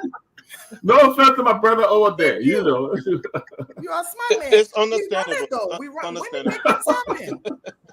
Let me understand. Well, you guys, it'll be a pleasure with you guys for the last 2 hours, so man. It's a pleasure. I'm sorry I came in late, but you guys, I will follow the show as well. All those who flying, safe flights, those who driving, safe travels, and thank you. Pray for God's mercy upon you guys as you guys convene in Minnesota tomorrow. We wish all the blessings and all the best wishes for you guys. And thank you. And at the monkey, jump over here tomorrow as well. Okay. Look that. But our cheerleaders will confuse them. They will forget to jump. Oh, that's a strategy. We're gonna be cheerleading. That is strategy for them to go do that with funness. It's gonna be really fun, y'all. Yes. Guys, have fun and enjoy yourselves, man. Okay. Nice. All right. Condolences again, guys. Condolences. Thanks for making it happen, Tomalin. Thank you very much. It's good to see you again. Y'all come back anytime you All guys right. have something. We will. All right. Bye-bye. Thank you. Thank you, Bye. guys. Have a blessed evening. And thanks to Bye, the audience everybody. for watching. Thank you Thank for y'all. watching. Please share with somebody else and Yeah, spread share it. the live. Share the 1,000 live. persons. Share with one person. That's 2,000. So please share it. Yes. Look, and if you still have a flyer, we can still play that tomorrow. Yeah, So Tomalin just- has it. He was sharing You it. may have the flyer. Okay, so Yeah, he has it. okay, great. Before the show All right. tomorrow, we'll play, and then Okay. at the end we'll play as well. Okay. So you guys. All Thank right. you. Thank you, Bye-bye, guys. y'all. Thanks again. Sure. Thank you. Bye. So guys, good to see everybody. All right. Enjoy the weekend. All right, brother. You too. And so. Okay, guys. How are you? You are, No, I'm getting. let me help you. Yeah.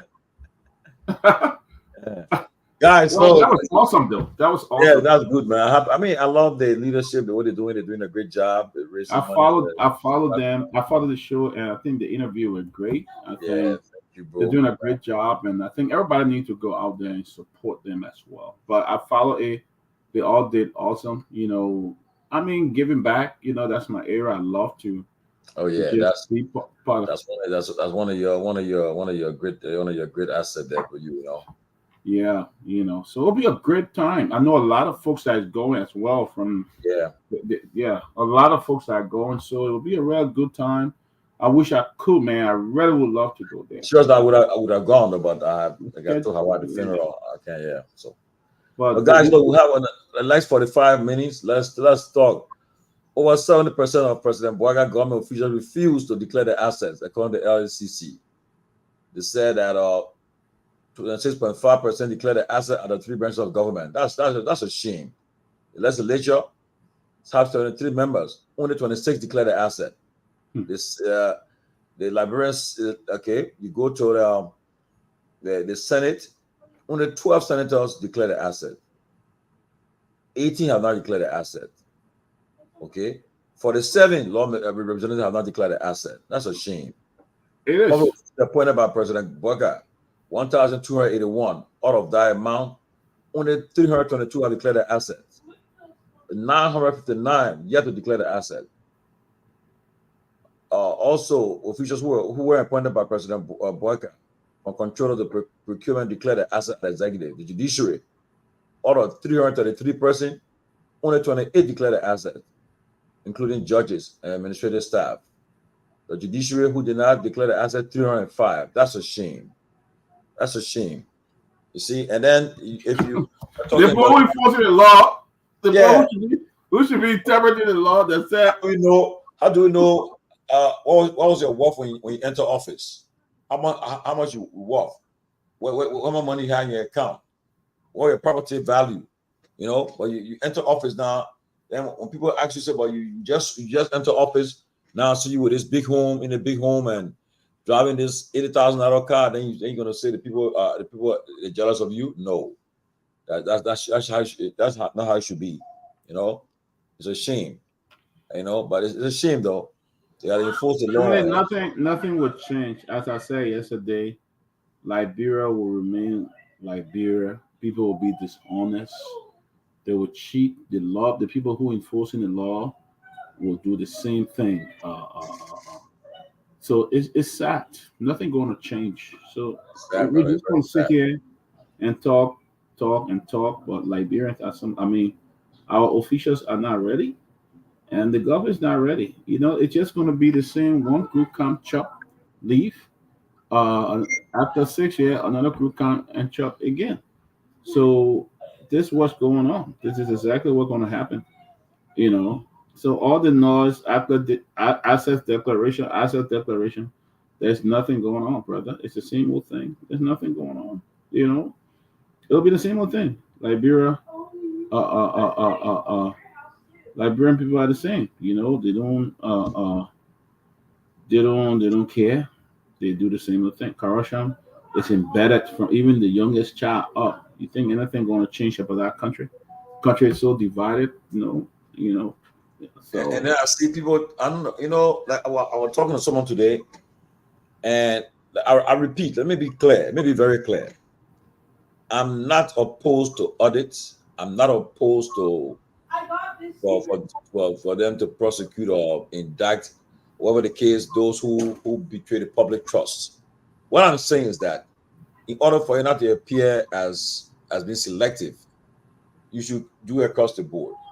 Okay, yeah, the argument, yeah, okay, CDC did not audit the UP, yeah, but yet and still, audits that were done from 2020, from 2006 to 2023. That's what I want to see happen.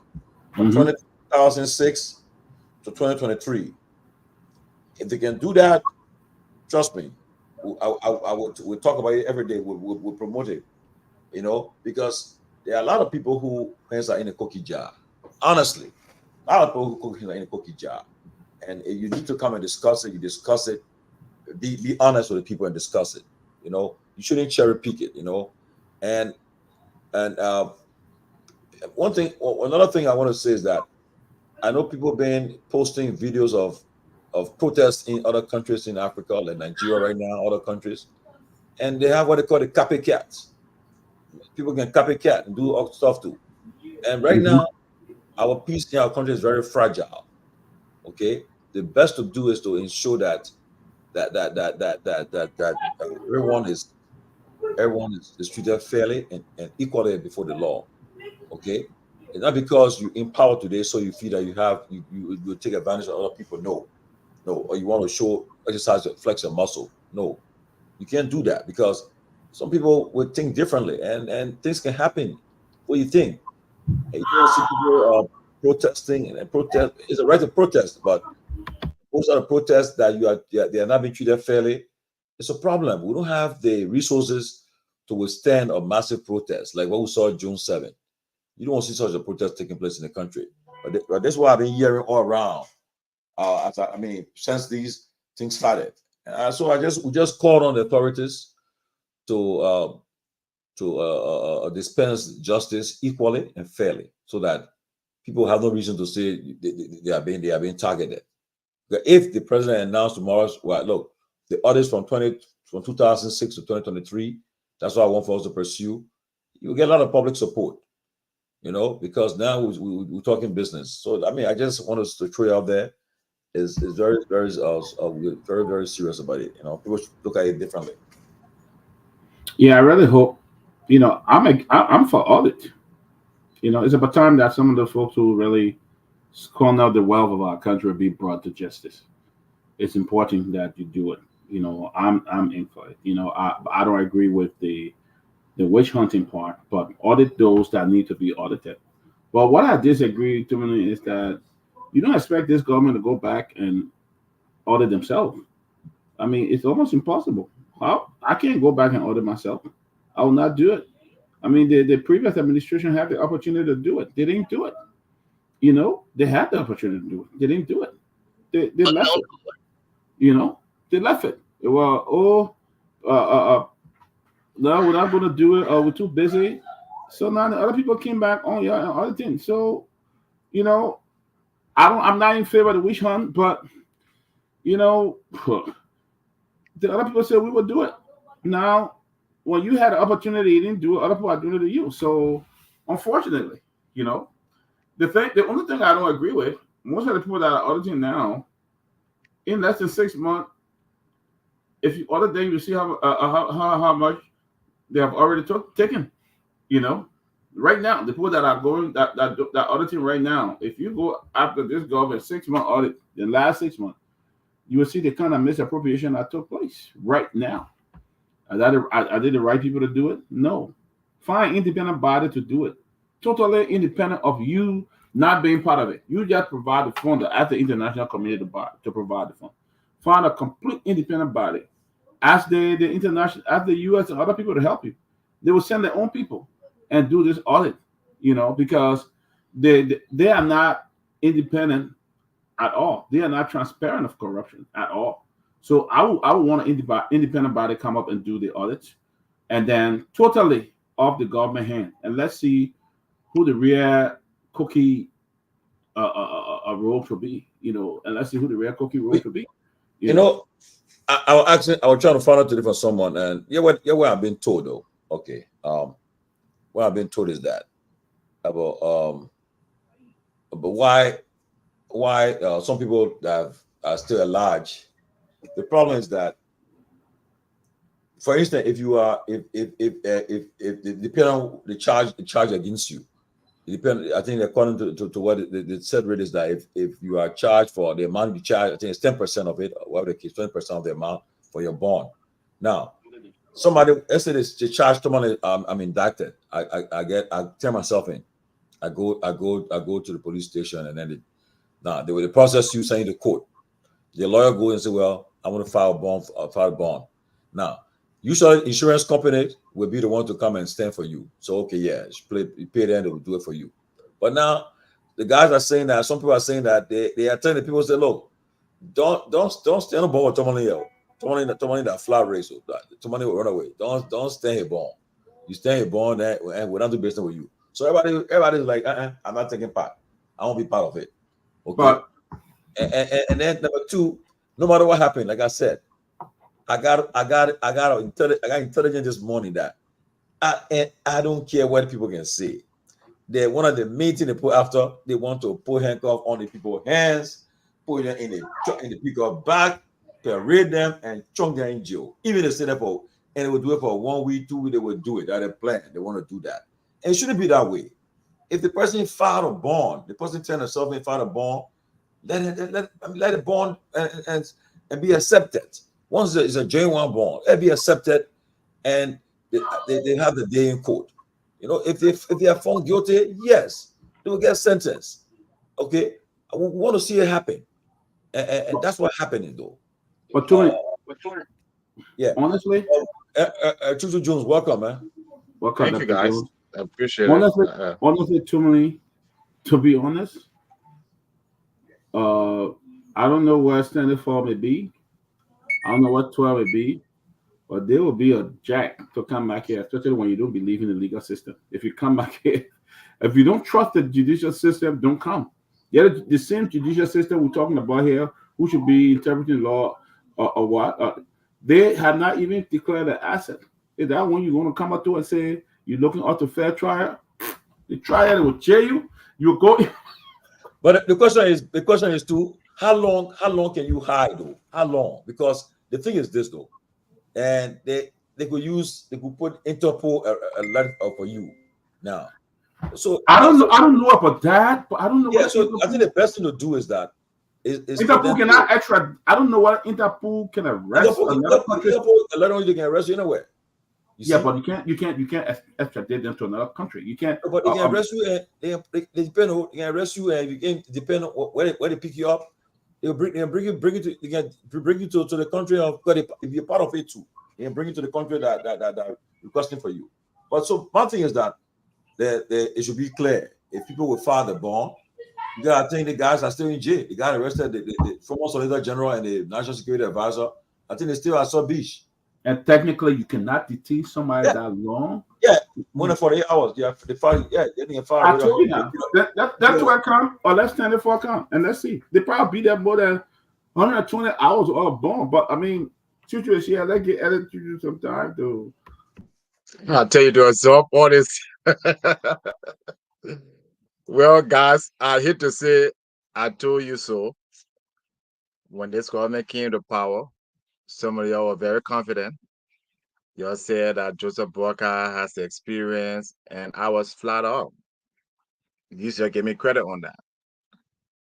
That this government is one of the most inexperienced, one of the most disastrous government.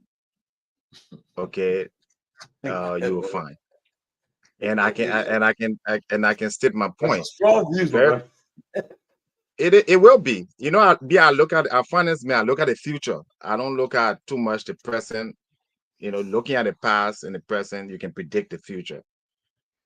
Okay, and a case in point. Okay, the audit at the central bank. Okay, when the President Boakai came out to audit the central bank. Now, this is something that I have expertise in. Okay, I have expertise in it. I have experience in it. And particularly, I've read the documents that formulated the central bank. The president has no authority. The central bank is an independent agency of the government. do not report to any other branch of government, and only has oversight is by the Senate. So they have their own internal controls. They have their own board of directors that can, carry on audits. Okay, they say when you slip, don't look at where you fall, look at where you slip. That was the first problem. Now, am I saying that there's no corruption there? And am I saying that audit is not a good thing, or people shouldn't be held accountable for corruption in past government? No, that's not what I'm saying. But the fact remains, you can't break a law in order to say the end justifies the means. Okay, you can't do that. It's just like carrying out a warrant or a search order with all warrant. Okay, if they find any item in our illegal search order, it will be thrown out. You don't have to even be a lawyer to even know that. It's just the basic thing. You can't break one law in order to achieve another law. So when I saw that, I was very outraged because, first of all, part of the reason why I'm very critical of, the quote unquote economic and finance people in Liberia, the Kafuan, the John Malus that run around the place, they all should be familiar that the central bank is independent. The reason the central bank is independent is because you don't want it to be influenced by the government and the president.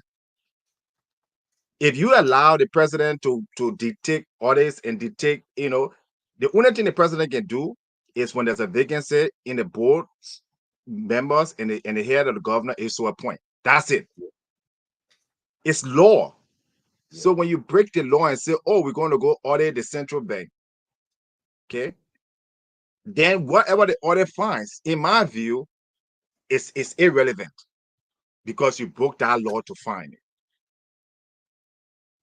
And that is important. It's important for the economic system. It's important for the financial system in Liberia. You're seeing it with the U.S. Federal Reserve Bank, which is the United States Central Bank. It's completely independent. All the American presidents always try to influence the decisions. And that's the one thing they have held to, that our decisions cannot be influenced by an administration. So that intimidation is wrong. Yeah, but my thing is that Abraham Conner highlight what he said. It's true though. Yeah, they rid of habeas corpus. Yeah, but I don't know why the lawyers of I know they say they have problem with a bomb, but yet and still, but the former Solicitor General Yanchi Tuan and the National Security Advisor Jefferson Kam, I don't know why they keep them in jail for more than 72 hours. With all that, they should have been charged by now and sent to court because the lawyers should have filed the writ of habeas corpus. I don't know what happened, but they got him still in detention and so forth. And that's but they did file. So they did file, a complaint, right? They did issue an indictment, to the best of my knowledge, correct? Yeah. Because that's what they will use for the warrant to be arrested. Yes. So the issue now, whether the judge allows them, right, to post bail or not, that's with the judicial system and the judge. So yeah, people can be held in prison or jail for more than 72 hours if the judge deems that crime, is a crime that, example, it could be flight race. So there's lots of reasons and lots of precedences that where people are held in jail for more than 72 hours. It depends on the judge. That the judiciary is different from the executive. So I think that should answer the question from a layman's stand, and all the lawyers then can chime into that.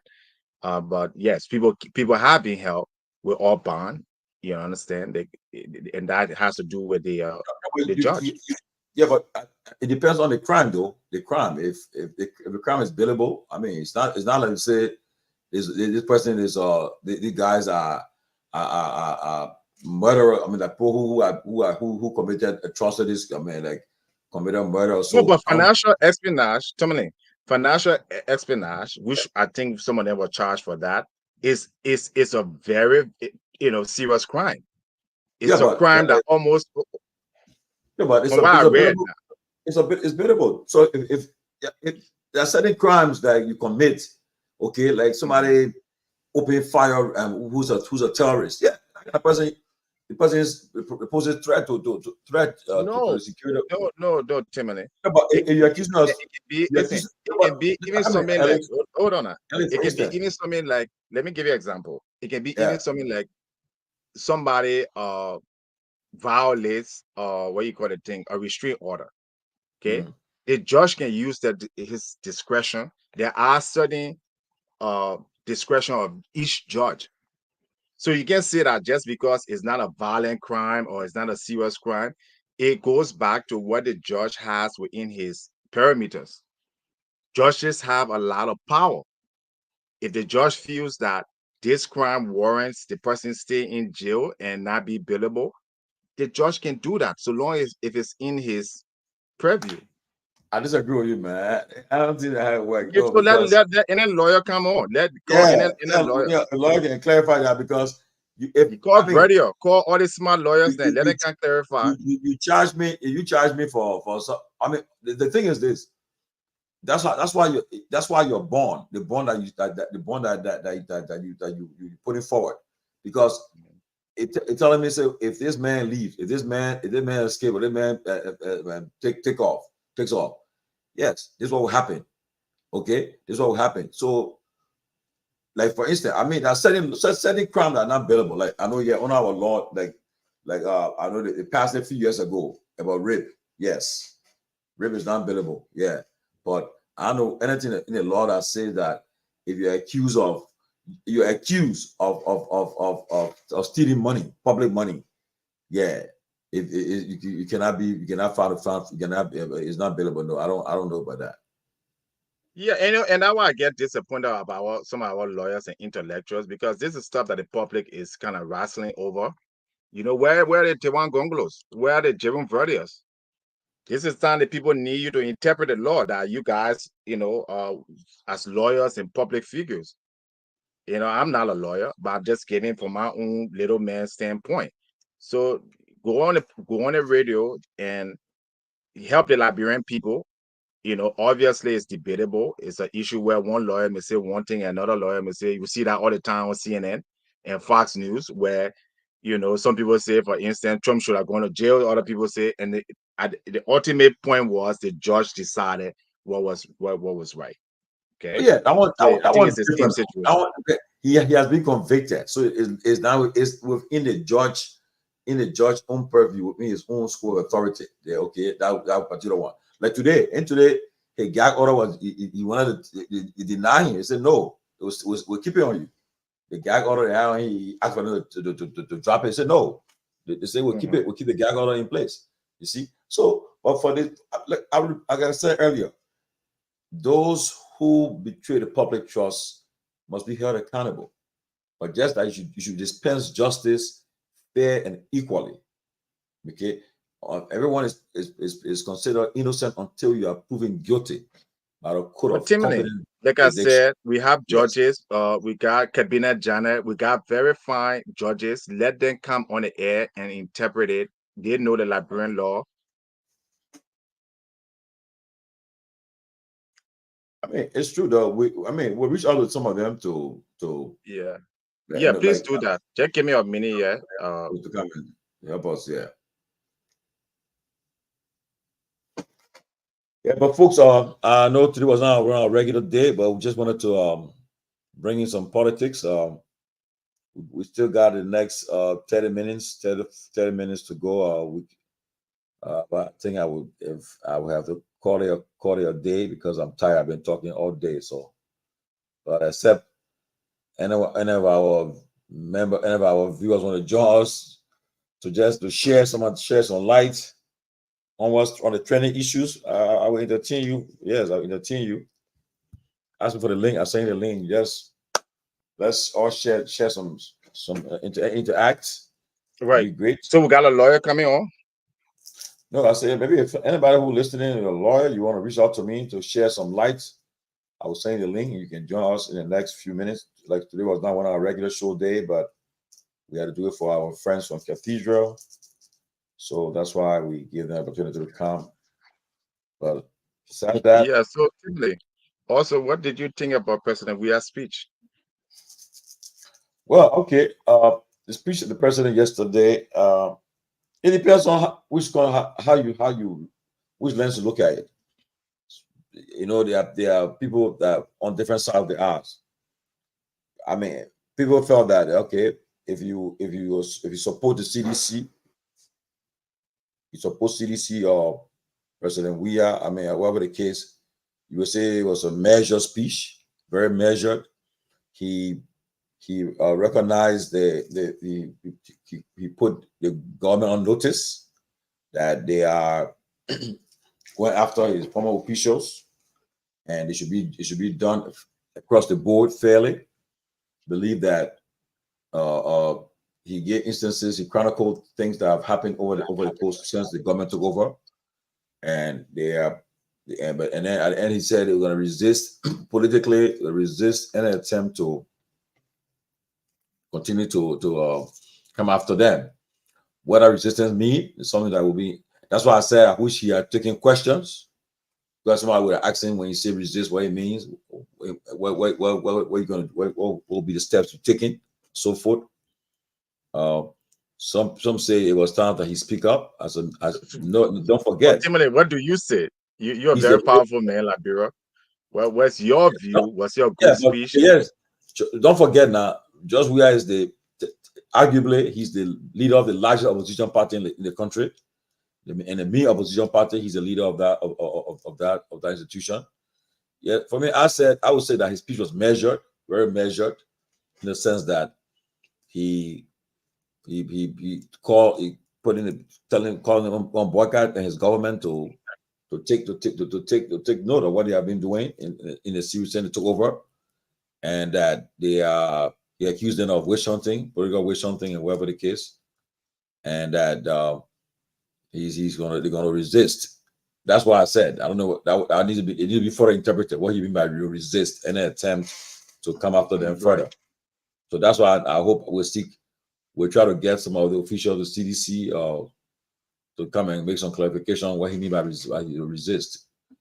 But again, he fell short of saying a official should turn herself in. He did not say so, and so forth. But he did, as I said earlier, it was a measured speech. He called on the national community to take note of what's happening in Liberia, and whether he will take another step by going into the region, calling ECOWAS to intervene and see what's happening, because how to call it, it was a smooth transition, peaceful transition, and it's the right of the government of President Boaga to audit the former government. Is it the right? Okay. I mean, people will say, well, President Weah, you did not audit the alien government. Boaga has promised the people in the election that he was going to audit your government, and he perhaps now double down. He's trying to double down on his campaign promises. So President Weah's speech was just a measured speech. Okay, so well, yeah, but I don't understand. Timothy, help me here. Yeah. So President Weah called it a witch hunt, and so that's Twe, right? But Twe said he's going to defend himself in the court. I'm reading from front page where he on his Facebook page. If he's going to defend himself in court, why is he still on the run? Yeah, but don't forget now, there are people. You see, Liberia, right? That country. There's a funny country. Well, hold on, 1 minute. Go ahead.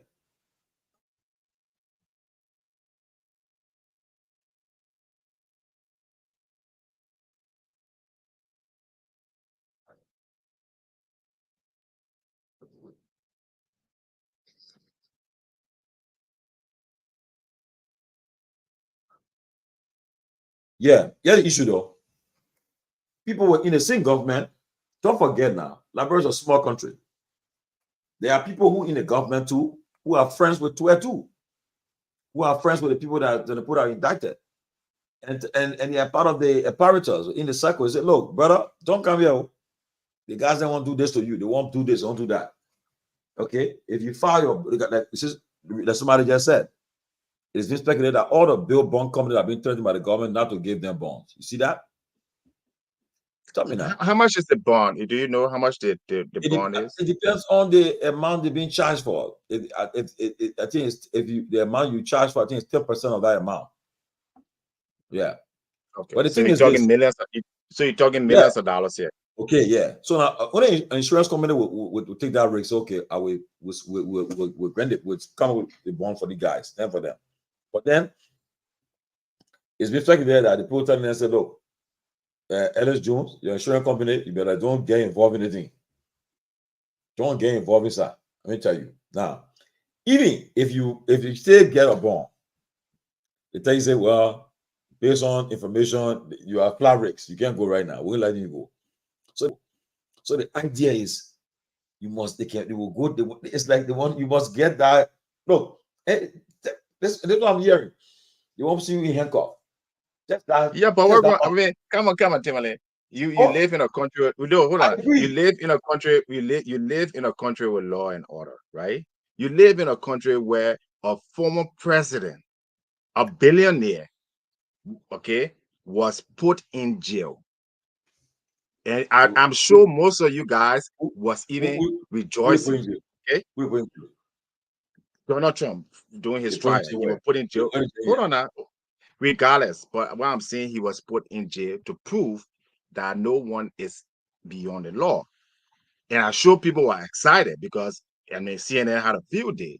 So what happens if 12 or whoever is charged, or Alex Jones is charged with a crime, and it means to go and defend that crime? Well, I mean, jail. Nelson Mandela was put in jail for 25 years in that. So what's so much, that if 12 goes to jail to defend his charges, what's wrong with that? 12 told us that the country was doing well. 12 told us that we should have very good prison and very good legal system. So why is he running away from the same legal system for 6 years he promoted? Why is President we are now the same law and order 6 years ago that he was telling the Liberian people that, hey, we have peace in for the United Nations, we have the rule of law, and he's a law-abiding person. So why you can't face the charges? That's my thing. So when they're setting people supposed to go to jail in Liberia, no, I mean, the candidate raised a good point. When Charles Study was arrested, was that a witch hunt?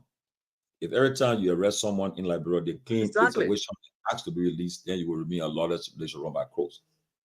I mean, it's true though. I agree with him, But like I said, I don't, like you said earlier, right?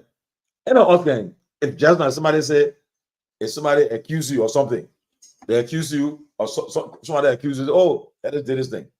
When the cops come, the first thing they want to do before they talk to you, they want to even carry you. They'll say, they won't put handcuff on you. It's not mean that you handcuff you, I mean you criminal, but it's just for the most safety. That's the procedure. Yeah. So and that's it. But I mean, what we're doing, and I think what the CDC is doing, on the one hand, is disingenuous. It undermines the legal system, because what you're saying is that whenever somebody you like or somebody who used to work for you is charged does not mean you committed a crime. Then there's no legal system in Liberia. Most of the judges in Liberia, we are appointed them over the last 6 years. People on the Supreme Court. Yeah, but my thing is, so now if the man goes in peacefully, takes himself in peacefully, okay, the lawyers go and come up with and charge and come and file a bond for him. If the bond is legit, it's genuine bond, you should be able to let the man go home. Okay, but that's up with the judge. Tomalin, you have a separate branch. You can't on the one hand say Liberia is a country with functioning 3 branches of government, but then in the same vein you are saying no, the judge would not adjudicate the case based on the merit and the facts. Then you undermine the whole country. Then we shouldn't have a country. I just agree. The judge does not report. Hold on. The judge does not report to Joseph Boaka. You could have been a judge. You could say there's no bond. The man doesn't even have to pay any bond. That the judge make that determination. He has that discretion. So if the judge seeing it and you still seeing that Joseph Boakai, then we don't have a country. Because No, but from my little civic knowledge, the law say you can file a bond to ensure that. Yeah, no, I'm just saying. Yeah. So apply the law. But don't not because, yeah, but the judge can still throw the case out. The judge can throw any case out if the case is seen to be political or the case does not have merit. Okay, when they prepare the indictment, they carry it to a court. Or judge reads it and looks at it. If it's a grand jury, then people look at it, which are people with expertise, before the indictment is sealed and submitted. So you're saying that our whole judicial system is controlled by Joseph Boakai. That's the only thing I would think. No. What's to be a fellow? But my thing is that, yeah, I mean, you want to test it. But example, okay, why is Yanti Tuan and Jerison staying in jail? You charged them already. You know how long it been? They were charged since when? Today is Thursday. It been more than 72 hours. And that's where that's where the lawyer did try to secure a bond for them, but it was denied. Okay. So tell me now. Good, because I can say, any lawyer come on. First of all, there are many people in Liberia jail today for more than 72 hours without charge. Why are we not raising question about it? Why the We Are administration, the largest political party, is not fighting for the people? Just as anyone is being affected by a broken system, it's just as important as Alice Jones or Samuel Tuet. So if other people are there who've been there for some months in our central prison, we're all being charged, and nobody says anything about it. But when it comes to Samuel Tuet or Alice Jones or Tomalin, then there's a separate outcry. We're disingenuous people. Then the law should apply to everyone, the big and the small, equally. So we can make that case that they've been there for 72 hours and they haven't been charged. They've been charged with a crime. They're charged with economic sabotage. Go ahead, Brian. Yeah, good evening, my brother, and good evening to you. Yes. You know, the topic is very interesting, but being a legal issue or legal matters, I think the legal mind would be of importance in this topic. Maybe you could, if not tonight, because you kind of exhausted. Yeah, I think we can find a way to invite some legal luminaries to come and help. But here's what I know. So obviously, I mean, if you did business laws in school, and then you're kind of familiar with some of the scene, especially if you are equally or involved with some of the legal issues in Liberia, you'll be something knowledgeable. Juju, for the record, nobody, whether somebody come in their defense or not, nobody should be here more than 72 hours without court appearance. I can tell you this. In 1997, Timberlane, my younger brother got murdered. Wow. And we had a case at the criminal court C. I mean, at the time it was criminal court B. And then T.C. Guar was the Solicitor General at that time, during the Taylor era. And the police delayed the arraignment of those suspects in court in criminal court B at that time. And their lawyer filed a habeas corpus law, and those people got free. Though they got rearrested later, but they got free. The court said that you could not hold those people responsible. I mean, held 72 hours. So it's a law. Whether people are languishing in court or not, it is a law. It should not be violated. Full stop. So now, what you can do, you can arraign the person in court and everything if they don't have a bond or something, or if there is any other reason for a judge to use that discretion, that's not a ball game. But they have to appear in court, familiarize them with their charges in a particular, whether it is the magisterial court or something, and then take them to the necessary, could be a criminal court C or D or whatever, or criminal charges. But, Chuchu, the law is being violated continuously in Liberia almost on a daily basis. Look at what happened at the central bank right now, Juju. The law state that, in fact, the removal of the governor of the central bank is the prerogative. It should go through the legislative branch of government, familiarizing with all of the things. But here's the thing: the men have been suspended without pay, and immediately a nephew of the president is appointed there. So how do you rely on such a law? I call it a legal system. So it's not a question of whether people are afraid of not to be prosecuted. That's not a question. And besides, the reason it was stated that the system is being weaponized, if you recall, Chuchu, the LSCC, that's the reason why they were reconstituted, and they gave them prosecutorial powers. Meaning to say, the president cannot dictate to you that this is the case I want you to go after. They gotta use that judgment and start to prosecute in the sequence of as it's on their docket. But if you're gonna fast track this particular case and bring it at the forefront, and somebody come with a lazy argument, but why is it all the other audit the government of CDC did not prosecute it? But it's on your bench now. The fact that if you are prosecuting all of the cases in the sequence as it comes, it benefits the Liberia. It doesn't matter what kind of government prosecuted it or not. But everybody will see this thing that it's politically motivated. Because like I turned it early on, let me close on this. Like I turned it early on, that in fact, Bill Bond Company have been kind of scared or apprehended because receiving information that they cannot run the bond. Because this is a billable offense. This is a billable offense. Full stop. So I mean, I just wanted to inject that again. Legal come in on the show and they help us, because I know people are speculating. It getting close to President Weah. Article 61 of the law of Liberia, a sitting president, if he's not removed from office, either to impeachment, whatever he did is capacity as president, he cannot be prosecuted for it. So let people just get that straight. It's not an easy thing to apprehend a former president that left office ceremoniously. For you to prosecute that president. I mean, you guys can reference the Article 61 and see what it says. But it's just my little knowledge on the legal system in Liberia. That's why I just wanted to add 1 or 2 cents to it, man. But thank you, guys. Thank you. Okay. Yeah, but, very good. But if anybody in their mind is thinking that George Weah will be arrested and handcuffs or and it won't happen.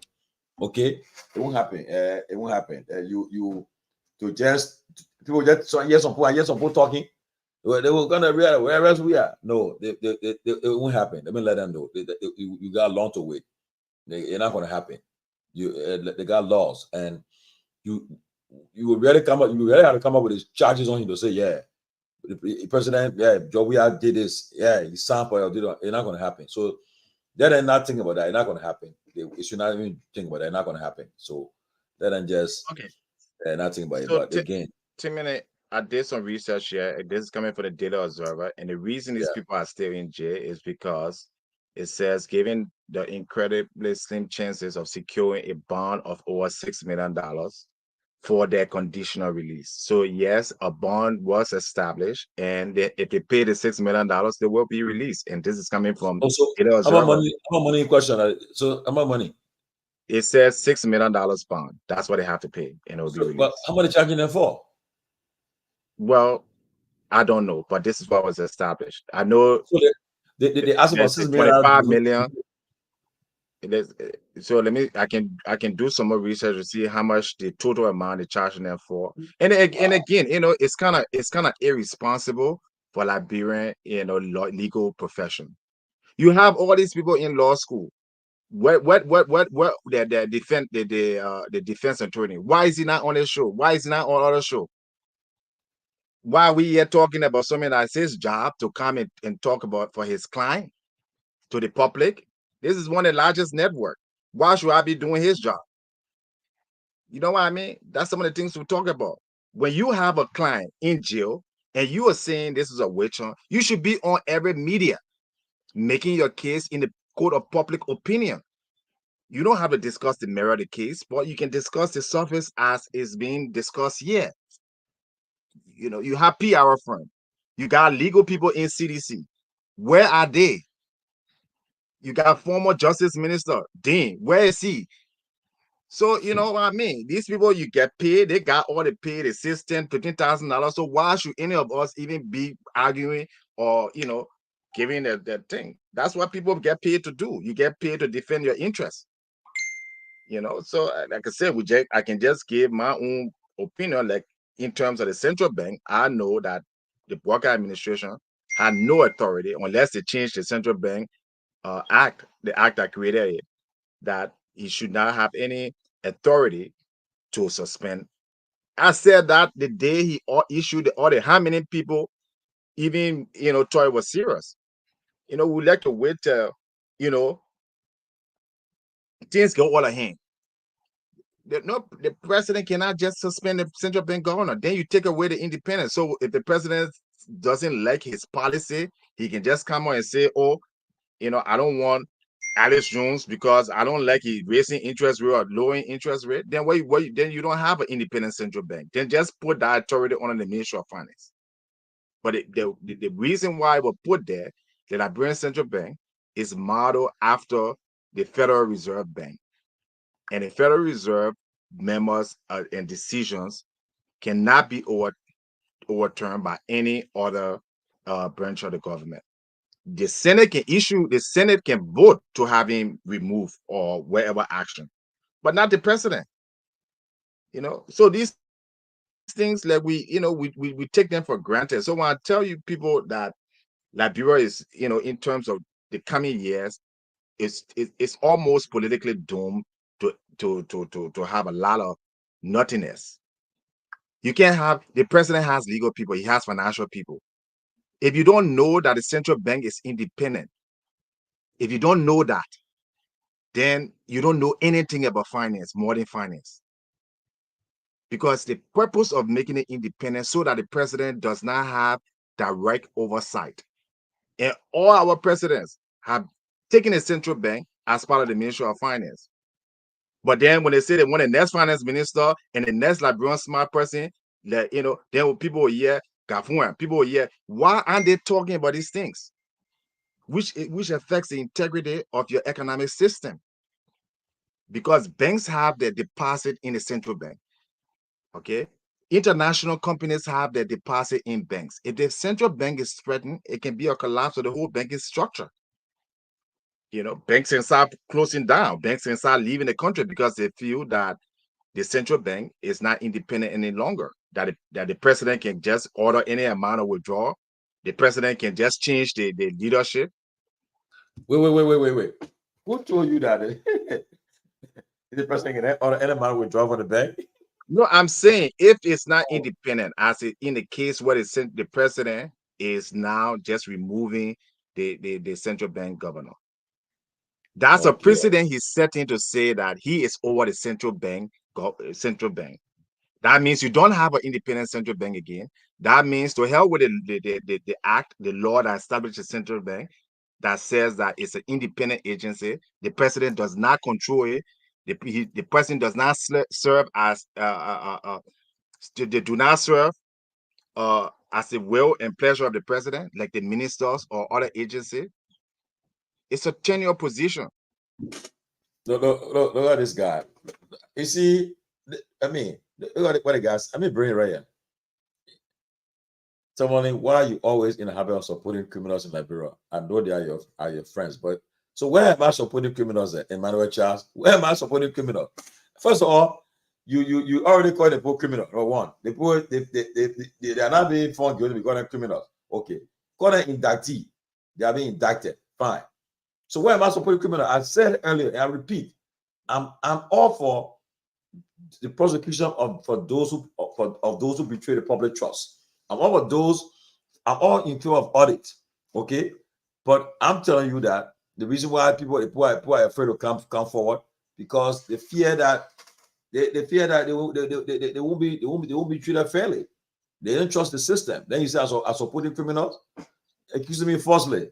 Anyway, you're right. I give you the right to do. Yeah, I can't mind you because, yeah, I understand.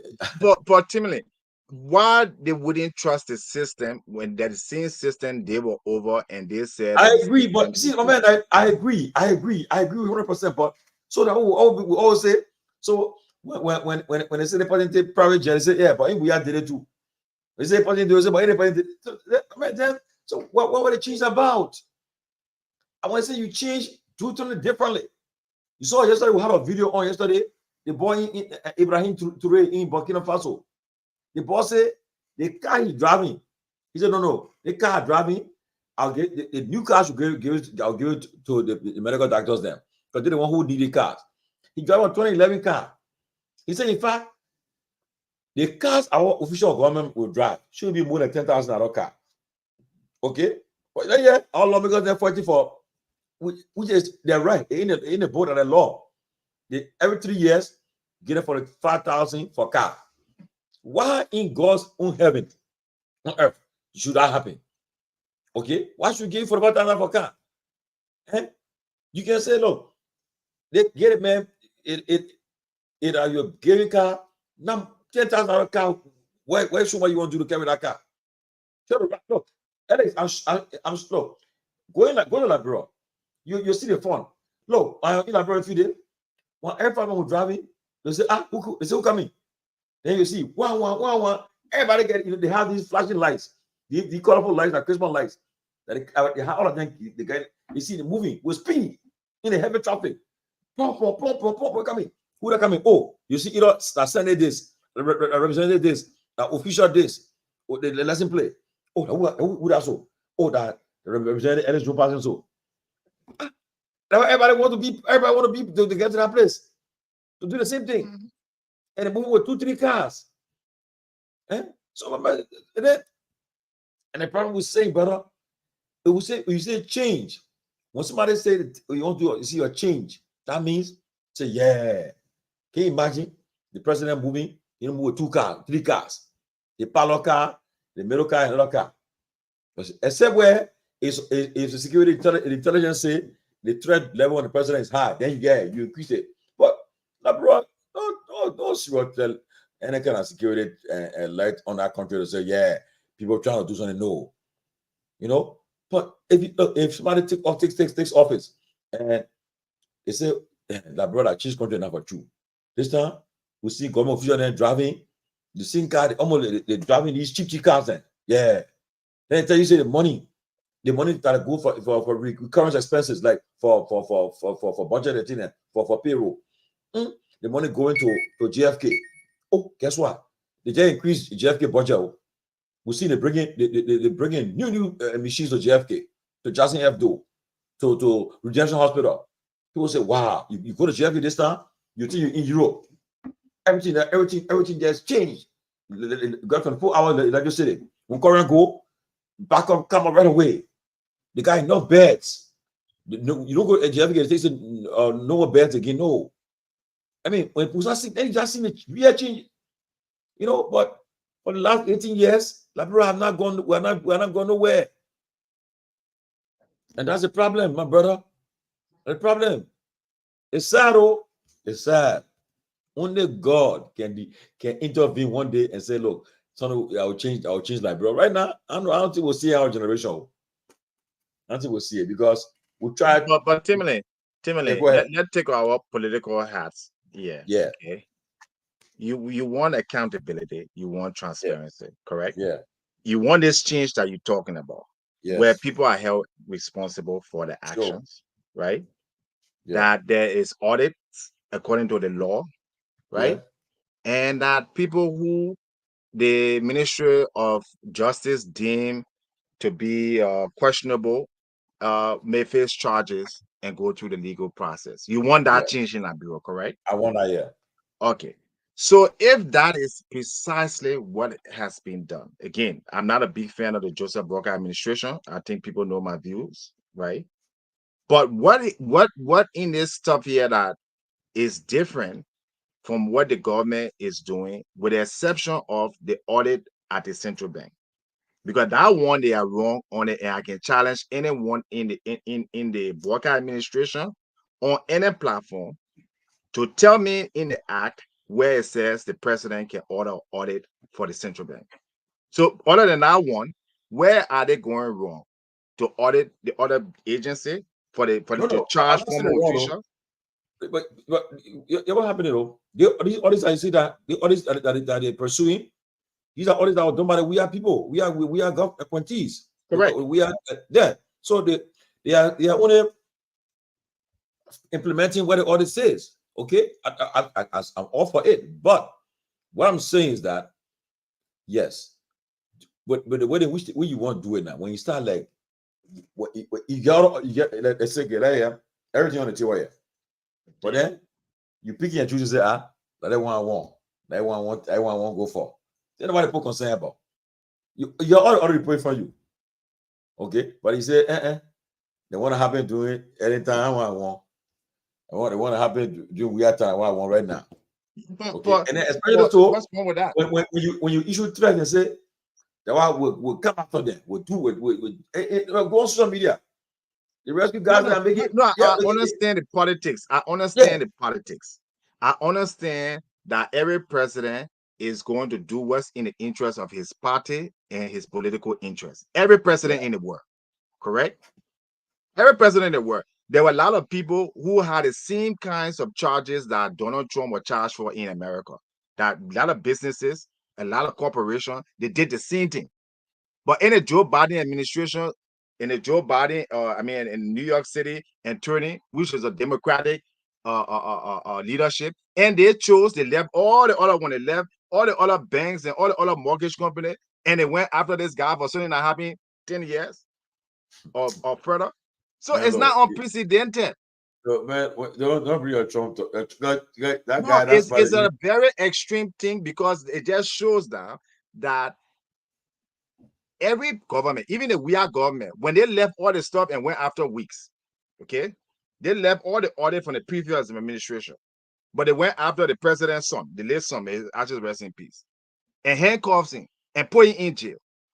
We didn't hear CDC members saying that we wish on George Weah didn't come out, even though he was president, and say, you know what, we can't go after our opponent like this. We have all the corruption cases in Liberia. Let's deal with those corruption cases, and we'll work our way up to the central bank. They grab him within the first few months of the administration, disgrace him, and put him in jail. So when CDC sympathizer come out and talk about witch hunt or selective justice, all right, it doesn't make any sense because they carry on selective justice, and selective justice does not mean no justice. It's not illegal.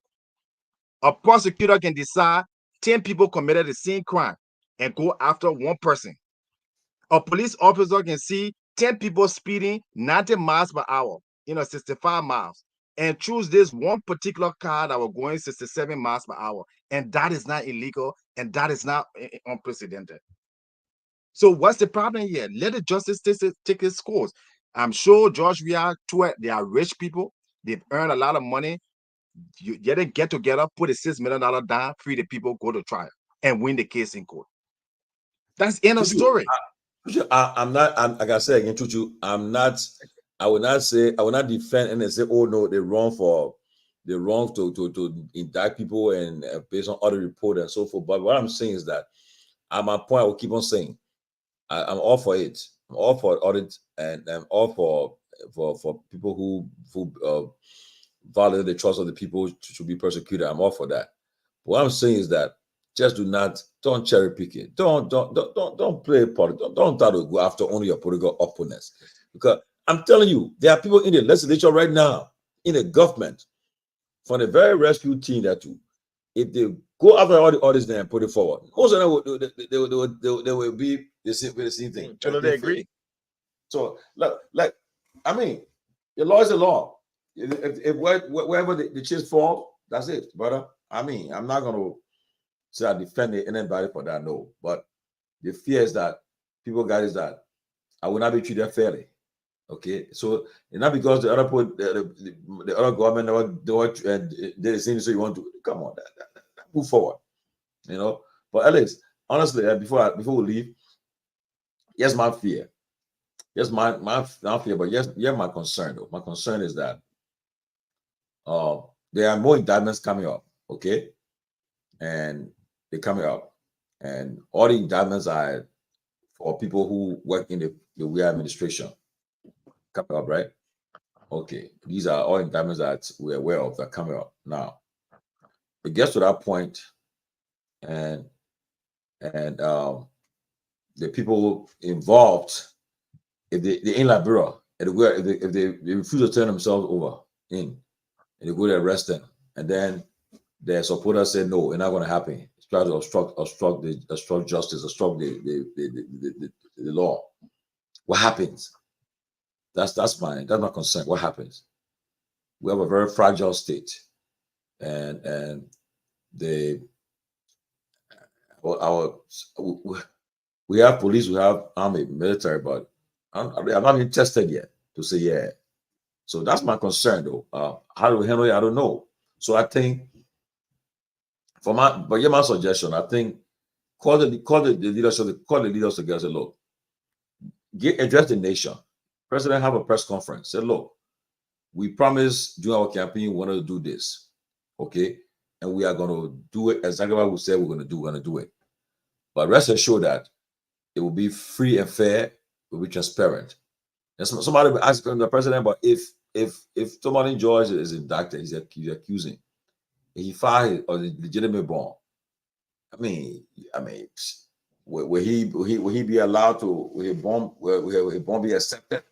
Will he be allowed to go and turn something when the case is on, or they will just reject it? That's what people are concerned about. But again, we leave it with the people. Let's see what happens. But I know for the next couple of weeks and months, up going to December, Liberia is in a situation that we should pray for. We should not just overlook it, okay? Because there will be indictments, and we know how people react to it. We don't know, but let's see. Somebody said too, Liberians are spineless, man. Don't be concerned. Nobody will do nothing. It's all talk. All talk, you know. And let me tell you a fun. I would not call name, right? I remember when Ellie was in power, somebody, one of the opposition people, made big mouth. Hey, look, we'll do this. We'll challenge them, we'll dare them. So the guy said, Georgie, oh, look, while we're talking, I think Sonny just fire, in the air or something like that. Then that guy jump. You're the first to jump. He was gone. so people made noise and say, do this. But I said, anything happened, they say, the first one to take off. Like, I don't know where were you, Bob? I know November 12th, 1985. There's a guy called Jai. I think it was Jai Massacre. That morning, he got down. He was the ERBC.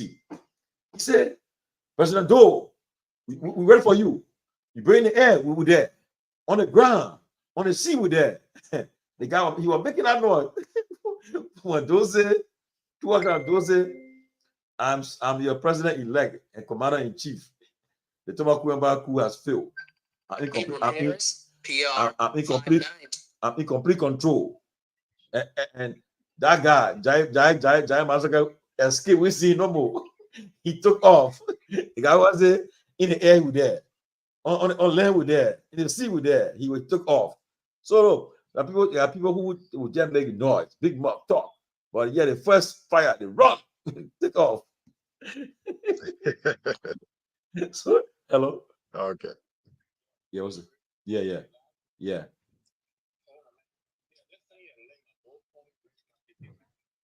Okay, after the show, I'll call you back. There you go. Yeah. What you do, man? I think we not play our part, so let's call it a day, man. Okay. Hey, you mind just 1 minute? I just wanted to point to the article in the Central Bank Act. Go ahead. Okay, so in the Central Bank Act, again, you can find it on the website. it talks about the internal and the external audit. It says the duty of the chief internal auditor is necessary, assisted by other internal auditors, should be to perform periodic audit, review financial statement, prepare and submit to the board of governors. But it also says here that they can have an external auditor, and the chief internal auditor of the central bank should be appointed by the board of governors based on recommendation from the audit committee. And again, it said this person cannot be a member of the government. They cannot be part of any bank, and you can see the qualification. So when I tell the Liberian people that the President Boakai is violating the law to audit the central bank has its own audit committee. It has its own chief internal auditor. It's right here in black and white. This is part of the law. It was signed. This is the 1989 Central Bank Act that was also approved and updated in 2020. It's a gross violation. But I think the central bank governor didn't even realize that that was an illegal stuff. He should have filed a complaint with the courts to stop it. That's what he should have done. And using the laws of the central bank, he would have been fine. Because it clearly said again, no person should serve or remain chief auditor who is an official or salary employee of a government ministry or other public entity. So that includes the General Auditor Commission in Liberia. Except for teachers or professors at a university. They cannot be an official of a political party or an official or employee of a financial institution or a beneficiary owner of an equity interest in the financial institution. So the law is there. The problem is the CDC people, man, come on. Hello. You need to have people to represent your interests. Yeah. That audit was a flute. Okay. The law is right there. I just read it. Article 55. The President Joseph Boakai does not have any right to appoint any chief auditor at any central bank. Say Alice Jones said it, and I challenge anybody in the government administration or in the Unity Party to debate this, where they can show me one line in that article that says that the president has the right to appoint an auditor or use the auditor general to audit the central bank. That's why our country can go nowhere, because we're breaking laws in black and white. And that's what upsets me as a student of finance. Abraham Corney. Yeah. Thank Hello? you. Great show. Hello? Yeah. Okay. Yeah. But I wasn't giving it verbatim, but that's the law that guides the central bank. That's the guardrail.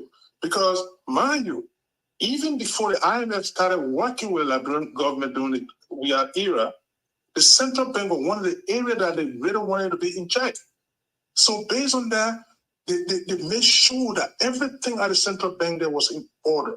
Now, but you have a government right now. The new strategy is that those changing positions, because the Senate refused to confirm the people, so the strategy is that we'll be suspending them and replacing them. Because the suspension, the president can suspend. So he suspended, mind you, the LTA, they suspended people for investigation up to today's date. Have you heard about any investigation further? Well, nothing. So the people resigning already. People resigning. Yeah. So nothing. So my fear here, Tomalin, is that don't be surprised when they start to move up to the election commission and start to remove the commissioners from over there too. And that's the fear.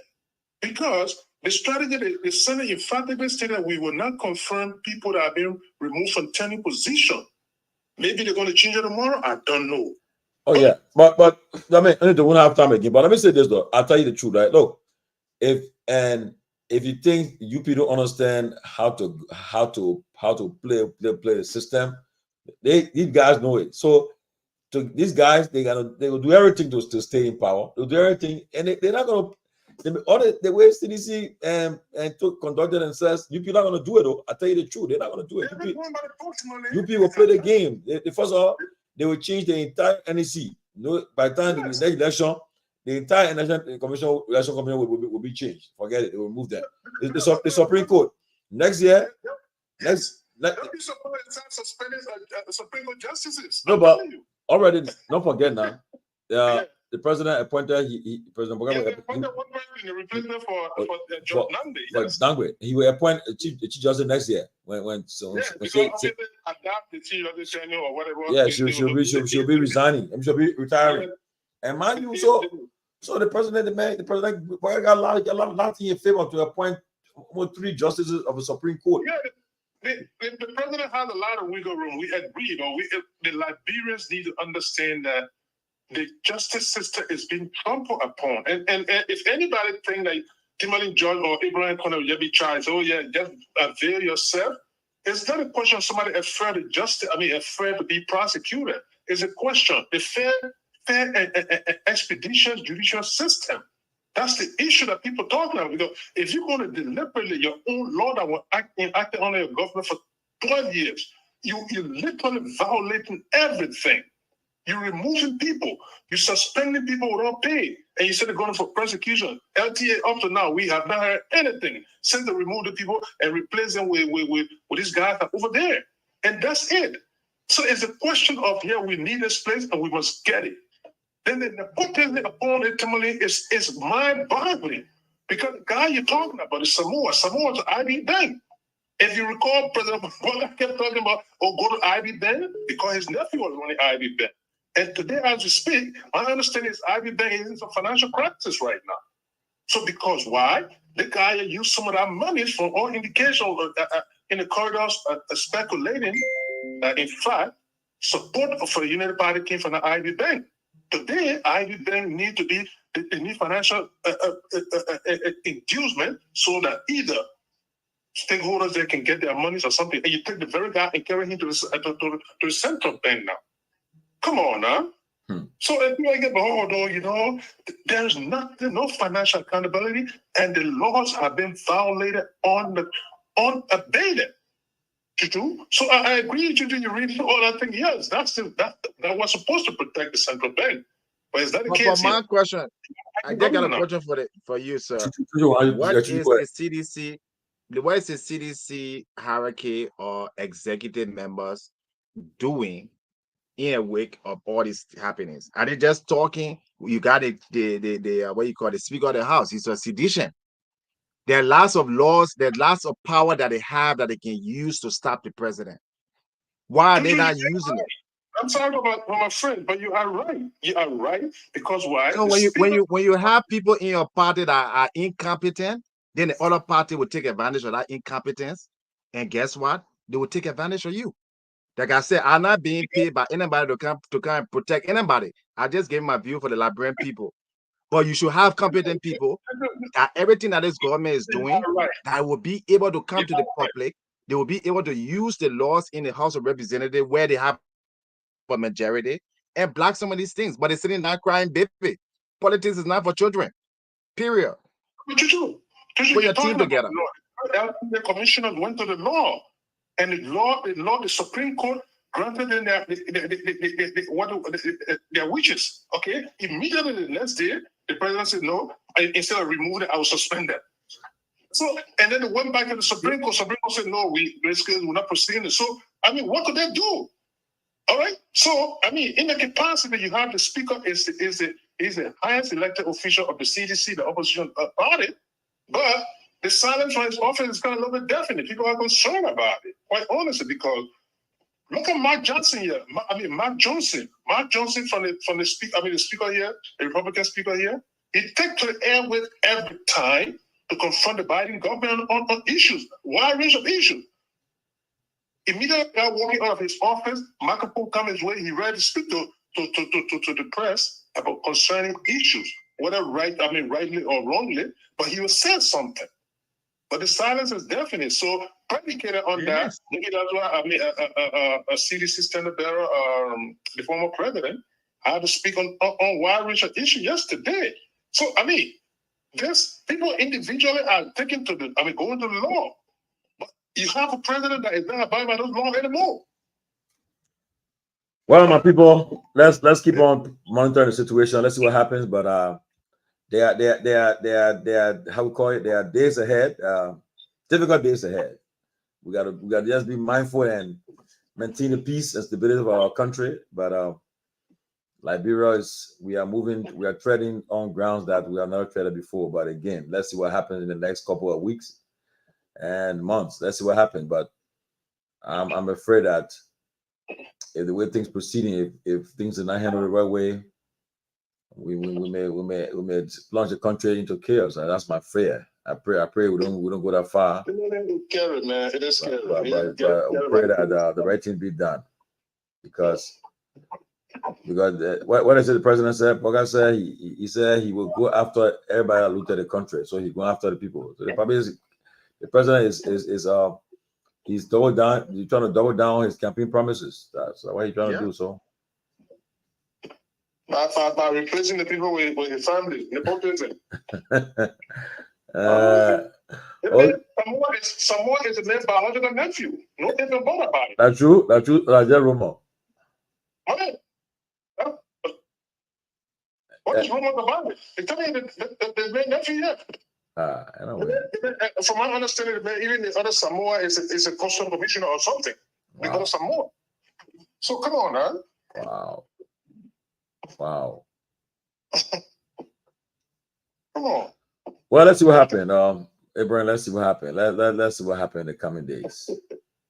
Yeah, but Timothy, man, we should. I appreciate the time, man. Okay, guys. I'll find somebody to come on, man. We would love to have you. Yeah. Okay. Yeah, man. All right. Thanks, man. Thank you. All right. So Good. So I mean, I'll be here tomorrow because I'm trying to Rhode Island for my cousin's funeral. So. Okay. Good. All right. See you guys. Well, I'm sure that some of the other guys will take care. All right. Okay. Good night, man.